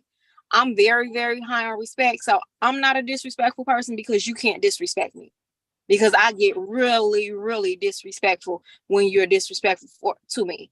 So I just don't. And I take myself, when she just said, when you have to take yourself out of a situation until you can deal with it. That's how I deal with things. I will not come around a situation until I can deal with it, because I'll pop off in a heartbeat. The first time, I don't give people, especially especially if I don't know you. If I know you and I love you, I'll say, okay, Sante, I felt like this when you did XYZ. But just using you, Nikki, I'll be like, Nikki, you better go on somewhere with that. Right. I don't know you. You don't know me. It's going to get ugly. So, you know, but we don't do that with each other. And when we don't do that with each other, there's the miscommunication. And then there's this and that. And it's like, when you say something one time and then you say it again, you feel like you said it enough. So why should I keep on telling you the same thing? And you know that I wanted that door locked. You know that, you know, I feel secure when you're here when I go to sleep. So why are you coming in at 3:00 in the morning? You know, I feel like when that man rose up and said something to me, I shouldn't have had to argue with him. You should have interjected and made me feel like I can have my feminine energy, you know, or vice versa with the man. It was like, oh, wait a minute. I understand that you guys came over here, but I have to make sure that my man has some food before you guys, you know, go into this, because this is my man's house. And we don't do that. And that makes him feel like, oh, she respects me as the man, and he feels protected in that way. I just think it's a respect thing. And it's not only in between men and women. I think it's in all relationships. I think it's in all relationships, because we overstep our boundaries, and granted in our friendships and family, especially family, because I feel like this. I genuinely feel like nobody can hurt me if I don't care. Like, you might piss me off by something that you say, but after I say something, I mean, after you're gone, it's like me watching a reality TV show. We can laugh about it or whatever, but I don't know you. It's like the only person, well, one of the people who I really don't like after the show is Charles, because I'm still mad at what he in Diary of a Mad Black Man. Yeah, so other people like that. You still, everybody got that one character that they just hate, they despise as if it's a real person. I feel you. I feel you, but yeah, carry on, sis. Carry on. The mama on the riches is the one for me. She is so evil. So evil. Shit on Amazon. So evil. So evil. But I mean, I think that, like, here's my thing is that, like, I don't think gender, for me, gender doesn't come into it anymore. It's like survival of the fittest for real. It's evolution for real. Because at the end of the day, we all need to know how to maintain and run our own households. And I don't care if we're a couple. I don't care if it's me on my own. I don't care if it's my ex-husband on his own. We all need to know how our house runs and functions. And I think that we've done ourselves a real disservice by thinking that it comes down to a gender role, or that somehow you're losing out if you're the one who takes out your garbage, or you're the one who cleans off your car. It's so, in the grand scheme of things, that's so tiny in comparison to all the shit that I have to do. Like, for real, I have a 9-year-old who has autism. He still cannot clean himself after he, like, goes to the bathroom every time. Like, I have a mother who just, like, is recovering from major surgery.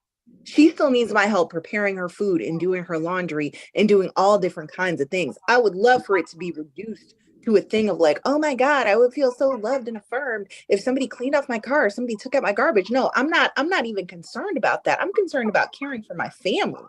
I'm concerned about cooking for them. I'm concerned with like the garbage going out, because the garbage piling up means disease and you know, degradation and etc. to my household. I'm concerned if the snow doesn't get cleared off the car, that we can't move out of the driveway or out of the garage to be able to go to the emergency room or the urgent care or whatever. I have a child who has asthma. I have a mother who like is suffering from like high blood pressure and all kinds of things. I think this disservice that we do by thinking that like about a man doing this or a man, I could give a fuck. Like my ex-husband lives in Minnesota and I'm glad that he like lives there and is living his life and is having a great life and is doing what he needs to do. He also talks to his son every single night on FaceTime. Him and his son have a great relationship. They see each other at least 2 to 3 times per year, to the point where he's considering like moving back around here because all his family is here, his child is here, etc. All this good thing. I think that like what we do as Black people is that we reduce so many things down to gender roles. And it's not about gender. It's about survival. And beyond that, it's about living. Right? Like I help my son with all the things he needs done because I want him to live a good life. I support my mother in cooking for her. I brought her glucose level from up to 100 down to 86, cooking low sodium, healthy, natural, made from scratch foods because I care for her health and I care for her well-being. And all the other tangential stuff that comes with it, the taking out the garbage and the shoveling the snow and all that stuff, all of that stuff works as a function to like provide for all these other things that I need to do as a human being. But I think that's part of it is like the protection part, whether it's the garbage or it doesn't have to be the garbage. It could be it's doing what needs to be done. That's it. And I think that that's the thing is that you're working as a unit. And if something needs to be taken care of, it's being taken care of. So if I cooked, I may not feel like loading the dishwasher. Robert will load that dishwasher. It's times where I'm not expecting for him to do it because I'm like, I'll do it tomorrow. And I done fell asleep on the couch and I woke up and he done loaded the dishwasher anyway, even though I told him don't worry about it. It's about making sure that we're making the load lighter for each other. And it's whether that's I'm going to work too and I'm putting financial stability in the pot also. And I think that we've gotten away from that. To your point, Nikki, is that we're limiting the forcefulness that we could have by this is your role, this is your lane, and this is mine. And in the midst of that, we're all drowning and trying to live up to a standard where it's really the focus should be about let's figure out how we can get it done as a team, as a unit, as a village. How do we just see it get done so that it's not the burden on just one person? And I think that that's a lot of how Black women don't feel protected. It's because a lot of the burden of many things fall on their shoulders. They're trying to balance all of these hats. They're trying to do all of these things. And I need you to take something off my plate just to make my load a little bit lighter. It doesn't have to be this. Like, you don't have to stay home and rear the kids completely. But then if I'm staying home and rearing the kids and I'm going out to work 40 hours a week, but you want me to come home and clean the house and cook the dinner and make sure you have 3 square meals and 2 snacks a day and do the homework and bathe the kids, like there's an unequal distribution of work here. And that's not fair. That's not feeling protected. I'm the anomaly, okay? I got divorced like damn near a decade ago. And in that time, I have tripled my salary times 3.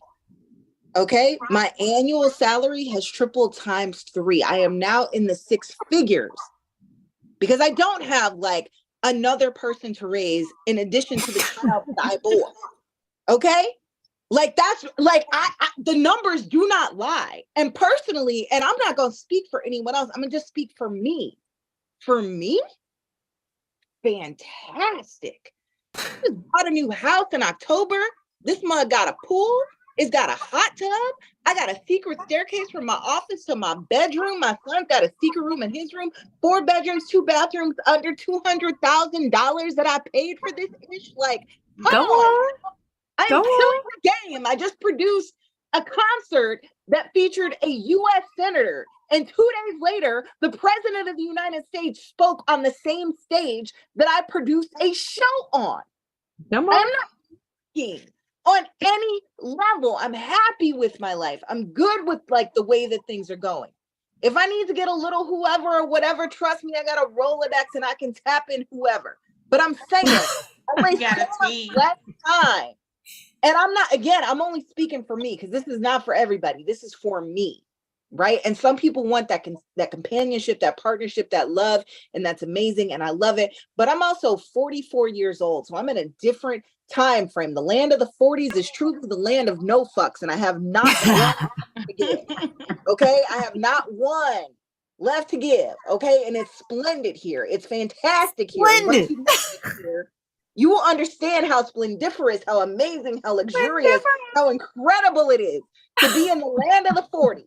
Because when you're in your 30s and your 20s, it looks like, oh my God, that's a desolate, barren, terrible place. No, it's fucking fantastic over here. I drink what I want. I eat what I want. I look how I want. I do what I want. I travel where I want. And it's fucking amazing. And I'm not lonely, and I'm not tired, and I'm not bored, and I'm not desperate. And my ex-husband knows this, and all the fucking like other people and dudes and whoever know this, because trust me, I got the ones in their 20s and 30s and whatever climbing in my inbox every day. And I have to be like, nah, I'm good, I'm straight. And they all like, oh, aren't you lonely? No, I'm not lonely. I'm not lonely. I'm taking care of my mother and my child and my ex-husband that wants to call and text and whatever every other goddamn day. Like, no, I'm good, actually. One thing I'm looking for is alone time. That's the one thing that's hard to find. It's just time to myself. Okay. So my point is that, like, we live on a planet of 7 billion people. And the miracle of humanity is that in all the 7 billion people that exist now and who have ever existed, not one person has ever been repeated, which means that each of us has the opportunity to approach doing this thing called life in our totally own, complete, unique, wholly different way. And what works for you might not work for the next person. This whole conformity of like, oh, all the women got to act like this and all the men got to act like this and all the people got to act like that. That's bullshit. That's BS. It's called marketing. It's called branding. It's called TikTok. It's called Facebook. It's called Twitter. It's called CNN. It's called whatever, TMZ, gossip, media takeout, whatever the gossip newspaper media outlet you want to look at today. Is called making you act like everyone else because that's a benefit to somebody else's fucking profit margin. What is it that you want to do? How do you want to be? How do you want your relationship to be? Well, I know we were, and we're rounding around the 2 hour mark. So we ran over the hour. So sorry. Go ahead, Siobhan. Right. I'm solutions based. Like, I wanted to talk about this conversation because it's important to me. It's an issue that I do think we need to talk about. I don't want to back and forth or anything like that. I'm solution based. Like I want answers. Like what can we do different? How can we solve this? We can't keep on saying, well, you did this and you don't do that. Well, the one thing that I did figure out is that I can't stop being or doing what I'm supposed to do because you're not doing what you're supposed to do.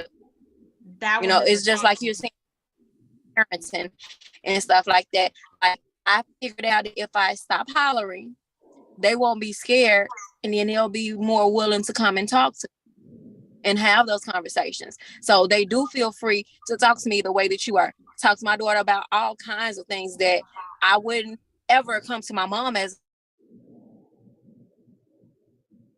Siobhan, I think we losing you. Did you come back? Okay, we gonna give her a second to rejoin us. I can't hear her, so she might be losing signal. But because we're rounding the 2 hour mark, this is an extended show today. Y'all in for a trip. A treat. I want a treat, like all of the above. We in for all of that. I want to make sure we are closing out with that solution base. So I want to go around and I'm gonna start with Dre since he's been kind of quiet on the mic, and give us one way that you want to see us change to have more protection for men, and give us one example of a way you're going to do better or you want to see society do better with protecting Black women. Hold on, wait. The first one, because that was interesting. Could you say the first one again, please? Because that was, I don't What think I is have an the right. example? What's an example or something you feel like you want to see us do as Black women in the protection of Black men? And what's something you want to hold your fellow bros accountable for doing for the protection of Black women? The first one is interesting because I don't know how to really respond, because it's like if you tell a sister, a woman, like, hey, this is what's going on, the likeliness of them responding the way you want them to respond, the average, is kind of like, what's the word I want to say? You got to really know who you're talking to. So I don't, and I say that because I'm just going off of listening to everybody's and everything, perspective and all the good stuff like that. I can give you my point of view about what could be done, but I don't feel like I have the right to really give you So what do you question. need? That's what I'm asking. What do you need? You It's not already know what telling us. you already know what I care about. Lemonade and Grilled grilled cheese and sandwich. lemonade. Grilled cheese. I care about grilled cheese and lemonade. I care about the basics. I don't really, like I'm not high maintenance. Like, I want you to listen to when I got something to say. And I'm expressing myself in full transparency. I don't need or like to be coddled, but I like to be heard, and trusted. I don't think I go out and do anything to make people not trust me. So trust for me is big because of what I do. So if I feel like I'm not being trusted, or I feel like I'm being second guessed for the most simplest stuff, that's a peeve of mine. So for me, like I said, my needs are very basic. I don't really need much. I don't really request much, because for the most part, if I'm dealing with you, I'm dating with you, if I like you for so many reasons that are positive and comfortable for me. You make me comfortable, you make me happy, you make me want to be in your space, then that's a win. I don't need nothing else out of that except for, like I said, grilled cheese and lemonade. Yeah, I don't, I want you to be able to, just we doing this together, so I don't really ask for much, because I feel like if you're already on level with me, and I feel like you're already feeling me and we're feeling each other, then the rest kind of speaks for itself. A lot of times I just listen to people, conversation. I see it. For a long time when I was younger, I didn't see that. I was closed-minded about what people were doing. I was like, I want you to do this. I want you to be able to know about. I want you to know about what I know about. I want you to know about the books I read. I want you to know about the comics or cartoons or whatever, all that stuff. It's like, no, like, it's cool to have that thing in common to keep y'all grounded for conversations. But all the stuff I'm into, if you're into that, that's cool. If you're not into that, then hang out with me and enjoy the ride. Because I'm quite sure you got stuff that I'm not into that I can learn as well. I can't be closed-minded anymore to that. I can't be closed off. I'm not going to try to be dogmatic about how I view that, because that's not how it works. If we're too much alike, that's not going to be fun. So like I said, if you like to talk about stuff, I'm going to listen. But at the same time, if I'm talking about something, listen to me. That's it. Equality. That's what I'm looking for. I want equality. As far as what I expect from anybody else, nah, I just want equality. I just want y'all to just really just be in tune to what I'm trying to say, and don't be on eggshells about it. I know as men, we have a wall because we are born. I'm not born with a wall. We develop a wall. Mm-hmm. You're conditioned. We're conditioned to have a wall, and it's not an excuse. It's just understanding. That's the whole thing. None of this is an excuse, because everybody don't have the same, traumas. Everybody don't have the same triggers, but they do have walls, and their walls are based on their experiences. So it's not like I'm trying to be defensive, but it is, what it is, until I get comfortable about it or they get comfortable about it. So what am I trying to say? You need grilled cheese and lemonade. But that's all I can hear. And That's all I can hear. Is that he need a grilled cheese. I'm simple. I want Dre, grilled you cheese. let me know if I'm wrong. This is what I'm hearing Dre say. Okay. He want his grilled cheese and lemonade. He And won't- this seems to be universal though. Comfort. He want comfort. He want to be understood. He want to be home with that person. He want that person to hear him. He want to hear that person. He want that person to be open-minded. He want that person to be understanding, trusting. And that grilled cheese and lemonade is symbolic. It's right, symbolic because it's comfort food. It's comfort food. Like mm-hmm. I don't think grilled cheese and lemonade go together, but he do, and that's what matters. They do. They do. They actually do. I bet you this vegan cheese, she wouldn't mind. It was vegan cheese. If it was holistic lemonade, she wouldn't care because she's prejudiced about that stuff. So I know, but they do actually go together. Dre, before I pass the mic, what do you want to see Black men do better in protection of Black women? It's not about as much as the physical as everybody's been talking about. It's like everybody talks about like not physical, emotional. It's the emotional part and to be in tune as best as you can, as best as you can, and it's okay. I mean, we're here to be like, what's wrong?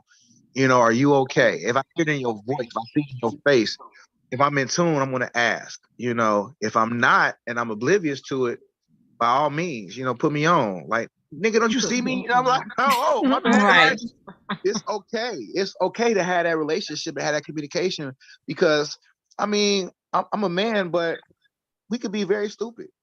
And I say that tongue in cheek, but we can be very, you know, slow about things, you know. So, to be aware of what's going on it needs to be in tune, and you got to know your man for that.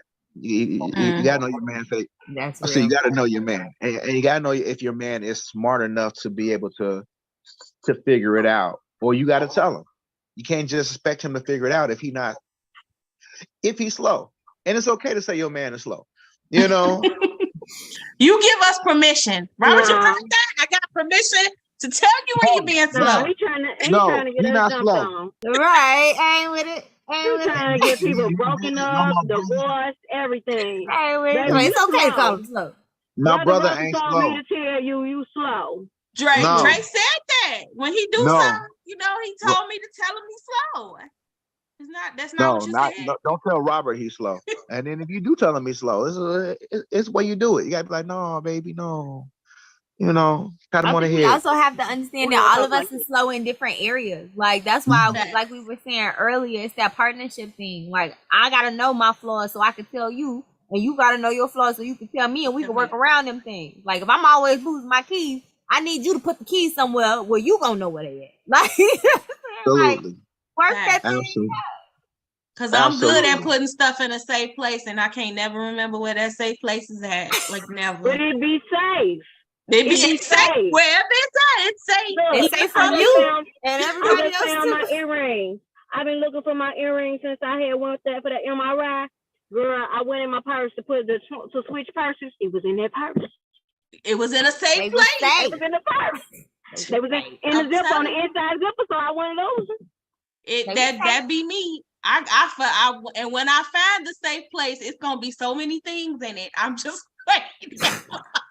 So you lose everything. So that's I can't wait to see what's in the safe place. It's gonna be like a treasure. You're gonna open it up. It's gonna be a treasure. It's gonna be so much lost stuff in there. I'm telling you, I know it. I'm gonna pass it over to Siobhan.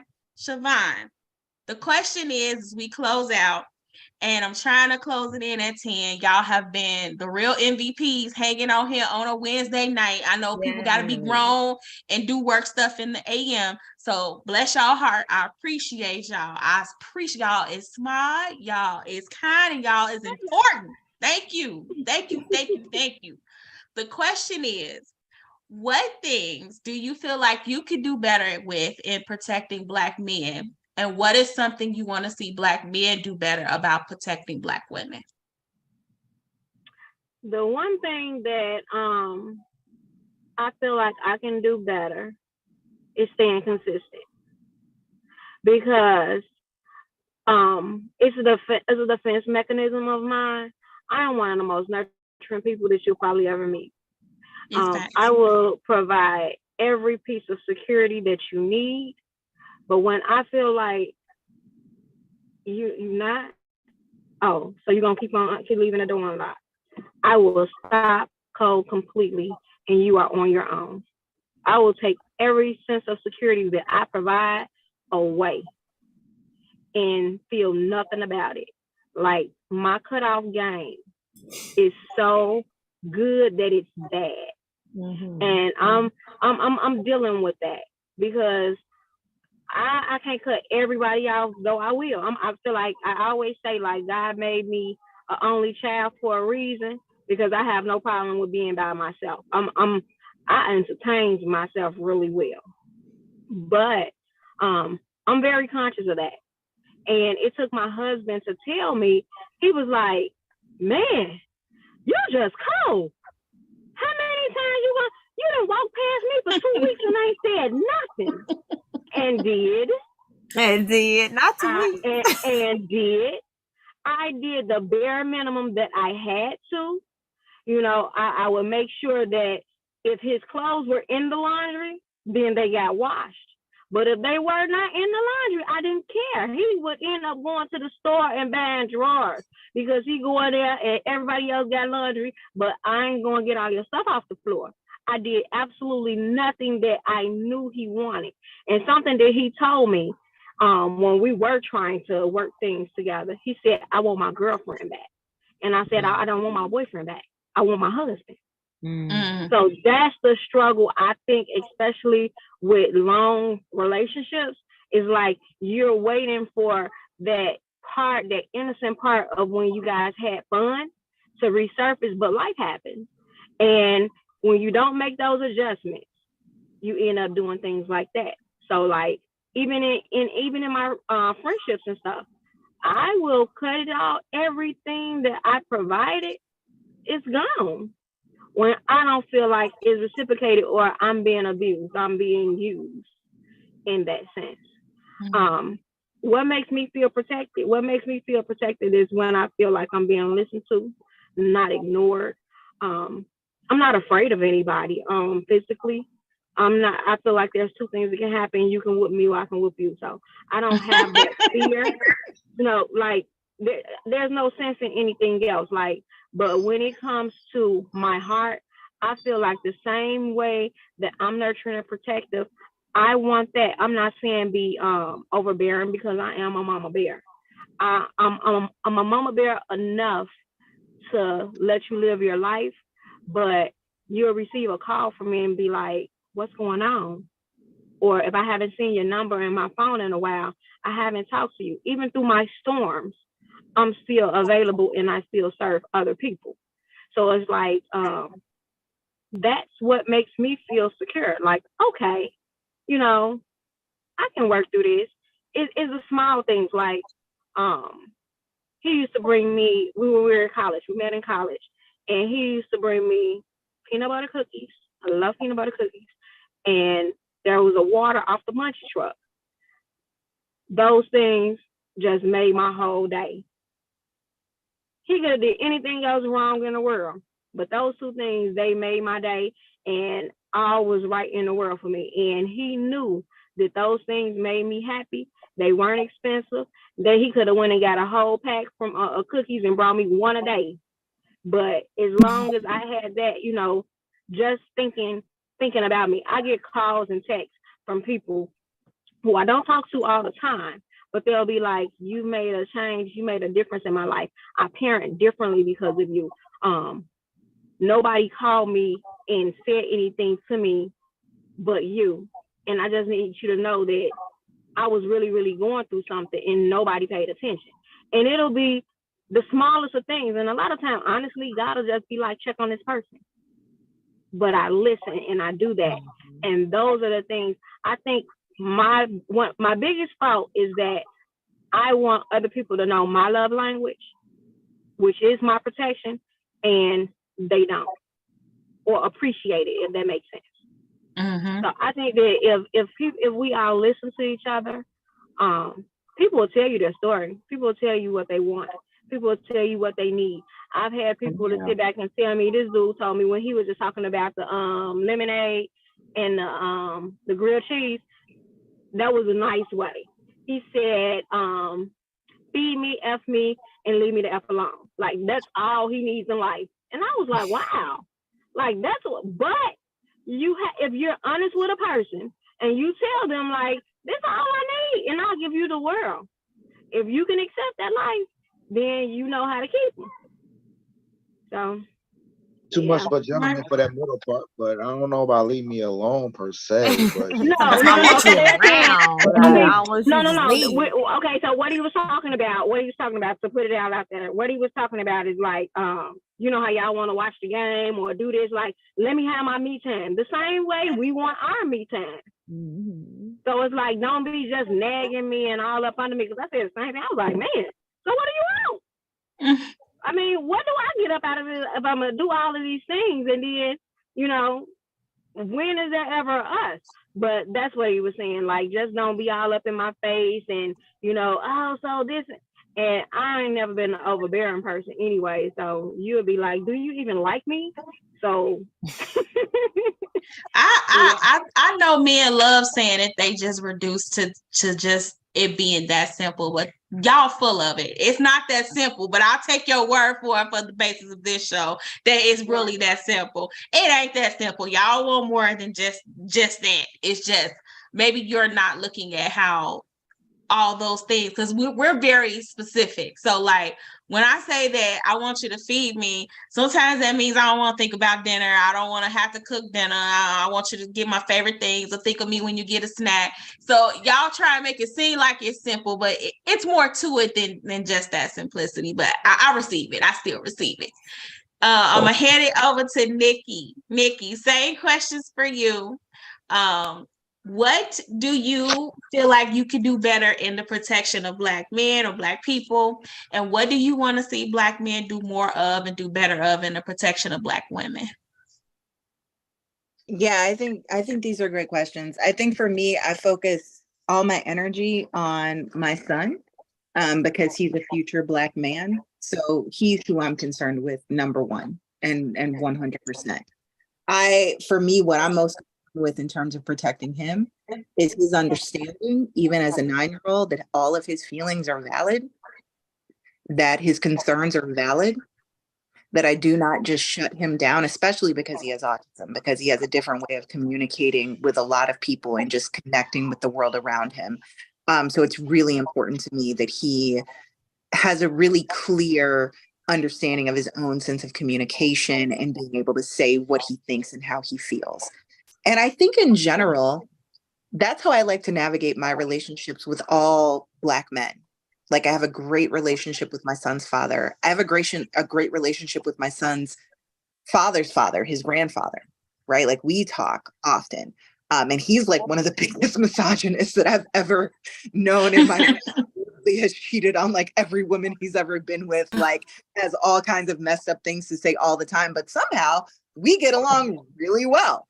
To the surprise and sometimes dismay of my ex-husband, because like me and his father are like, you know, super tight, right? So I think for me, it's about respecting the humanity, especially in Black men, because I feel like too often they do get reduced to stereotypes.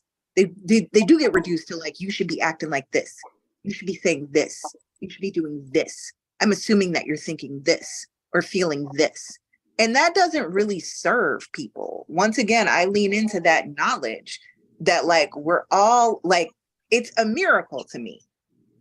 Out of all the people that have ever existed, all the entities that have ever existed, that nobody has been repeated, nobody across like thousands of years and billions of people, like no, there's not been one exact carbon copy of one human being from another to another. That's miraculous to me. So no, I'm not going to take the easy and convenient and dare I say lazy route of assuming that this whole group of people, because they share a gender, act the same way or think the same or feel the same way or operate the same way just through like dating, right? From an early, like late teen, and I got started late, right? I didn't start dating until I was like in my early 20s, right? So from my early 20s to now being 44, 24 years, right, of dating men, and I've dated other genders, but more for the most part, dating men and cisgender, like heterosexual men, they've all been different across races, across classes, across collegiate educational levels.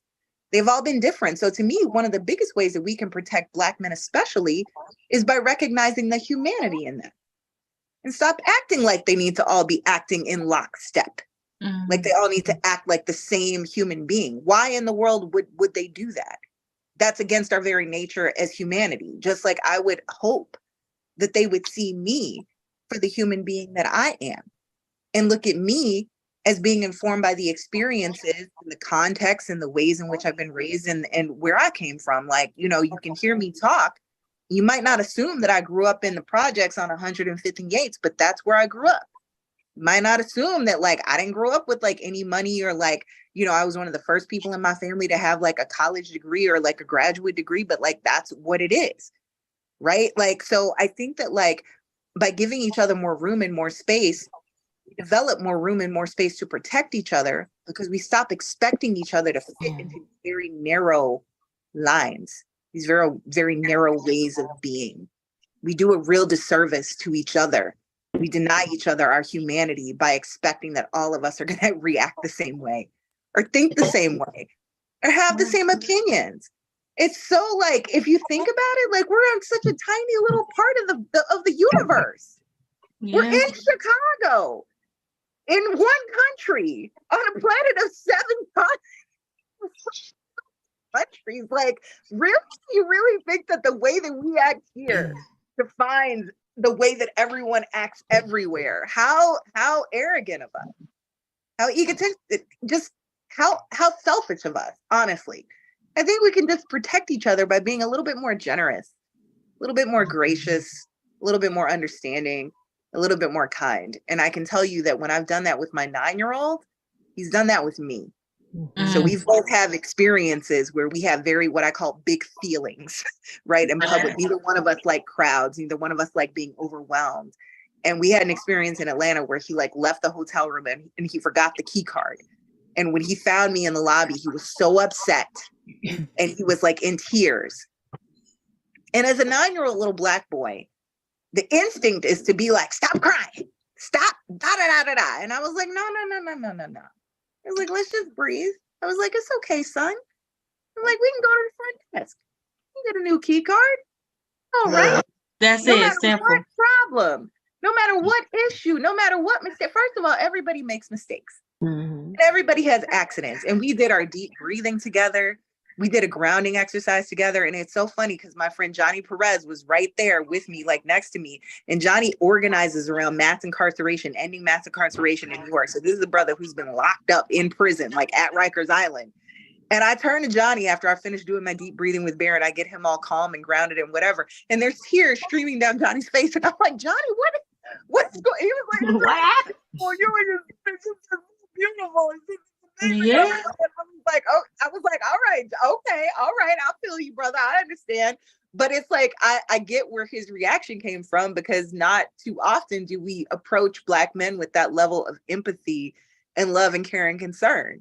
And my son, I can see that coming out, especially with my mom. She came in here after her surgery. She took the TV from his room. And this child was like, oh, gee, Mom, my TV's in your room. And then he was like, but are you okay? How are you feeling? What can I do for you? Can I get you some applesauce or some apple juice? Or what else can I do for you, etc. So I feel like when you model that love and that care and that empathy and that protection and that concern, you don't make them try to like just body their way through everything. That is when you see Black men display that empathy and that care and that concern and that consideration for other people. You have to show that to them first and not expect them to not have emotions and big feelings about things. And to me, that's what's made my son be like, and Mom, now I will protect you. What do you need from me? My son knows when I'm not feeling good. He'll be like, oh, you need to go lay down with the heating pad. He will like go put me to bed. 9 years old. Right. So I just feel like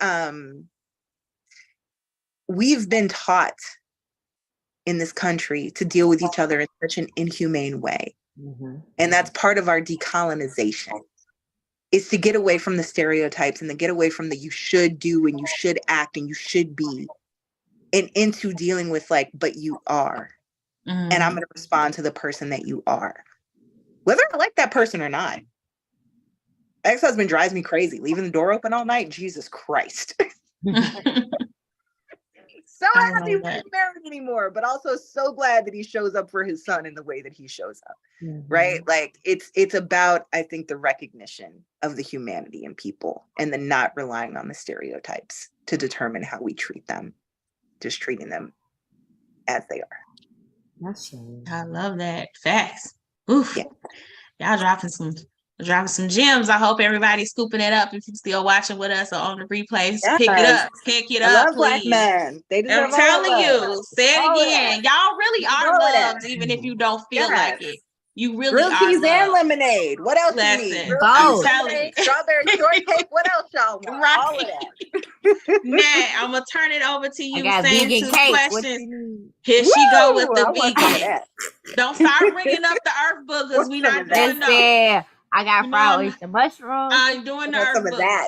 No earth boogers for me. I'm good. I'm good on the earth boogies. I don't need it. I don't need it. Delicious. You missing out, sis. I'll take your service. No, you can have it. Look, you can have it all. Questions for you. Also, sis, what do you want to do differently in the protection of Black men, and what do you want to see Black men do differently in the protection of Black women? I mean, so many great things were said. But for me, for the protection of Black men, I want to see you. I want to hear you. I want to understand you. And I want you to know that your feelings are valid. I think to echo what you all were saying, a few of you all were saying, I have a son, and he's 4. And I'm teaching him emotional literacy. I'm actually getting ready to teach a class on March 12th and March 9th on emotional literacy and understanding emotions and communication. And one on the 12th is going to be for children. And then the other one, the week after, on the 19th, is going to be for adults.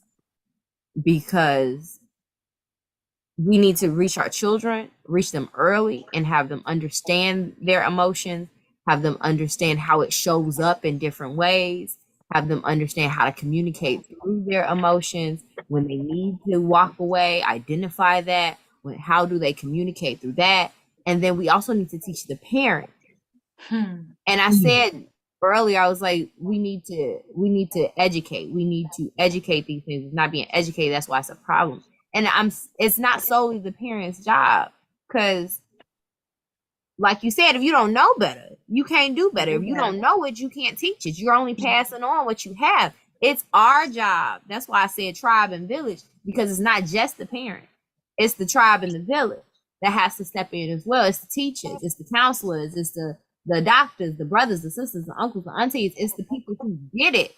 They have to share it. So when we have to be able to get to a point where we can teach that to our babies.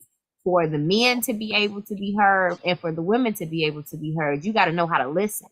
That's first on both parts. And so I want to see Black men for who they are. I totally agree with Nikki as far as just allowing people to be human.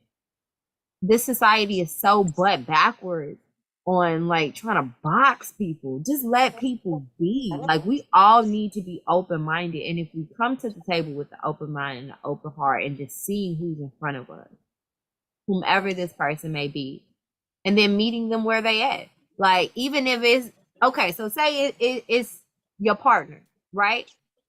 If this is your partner, you have decided to be with this person. For whatever reason, you decided to be with this person, but you have to see them for who they are, not for who you want them to be. I love people's potential, and I will push you and help you and give and whatever I can do to get you to reach your potential. But if you don't want to get there, you're not going to get there. Right. So I have to see you for who you are and then meet you there. And then I have to move accordingly. Right. And so even if seeing someone for who you are is you're not really feeling this person. I'm gonna use Nikki father-in-law as an example. Like, you know what I'm saying? I'm gonna see you, and I'm gonna see the good in you, and I'm gonna see the parts I don't like in you, but I'm gonna choose to focus on the parts that I do like, because we have to be together in this relationship of a family. Okay, straight like that. And I'm gonna meet you with love for the parts that I love, and the parts that I don't like, I'm gonna politely move around. Because what I'm gonna do, we family, so I'm gonna cuss you out every day. Like, what we gonna do? Like, you know what I'm saying? Like, what we gonna do? And that's how we have to meet it. So for my black men, I wanna see them. I wanna love on them. I want them to be authentically who they are. I feel like men do not get the same freedom as women in this society to explore and just be and try new things without it being like, man, that's gay. Or man, what you mean that's what girls do? Or man, what you mean? Whatever. Men just need to be. And that's okay. So I just want to allow men space to be seen, to be heard, to feel, to express, and to be authentically whoever the hell they want to be. That's how I want to support the men in my life. As far as what men can do to support women, for me personally, I know that there are amazing men out there doing a thing, protecting women in various different ways. And I want to say that because I don't think we fully said that in this conversation. This is not about you. If you are that man that's doing your parts and all the parts, this isn't about you. This is the homie next to you that is not. And how are we going to hold them accountable? I have not been fully protected by men in my life in many of ways. And I've had a brother, and I have two brothers. And my brother is that man. Like, he is a security guard. He's safety all day long. If we leave a door unlocked, he's like, you tripping. What you mean? Is the alarm on? Like, he's that man, okay? That's him. He top flight, for real. He's like, you left your club off your car. I saw I walk past your car. You left the club on the car. What you doing? Put the club on the car every time. I don't care if you run there for 5 seconds. Put the club on the car. Like, he's that one. You know what I'm saying? And so I feel. What'd you say? How old is your brother talking about club?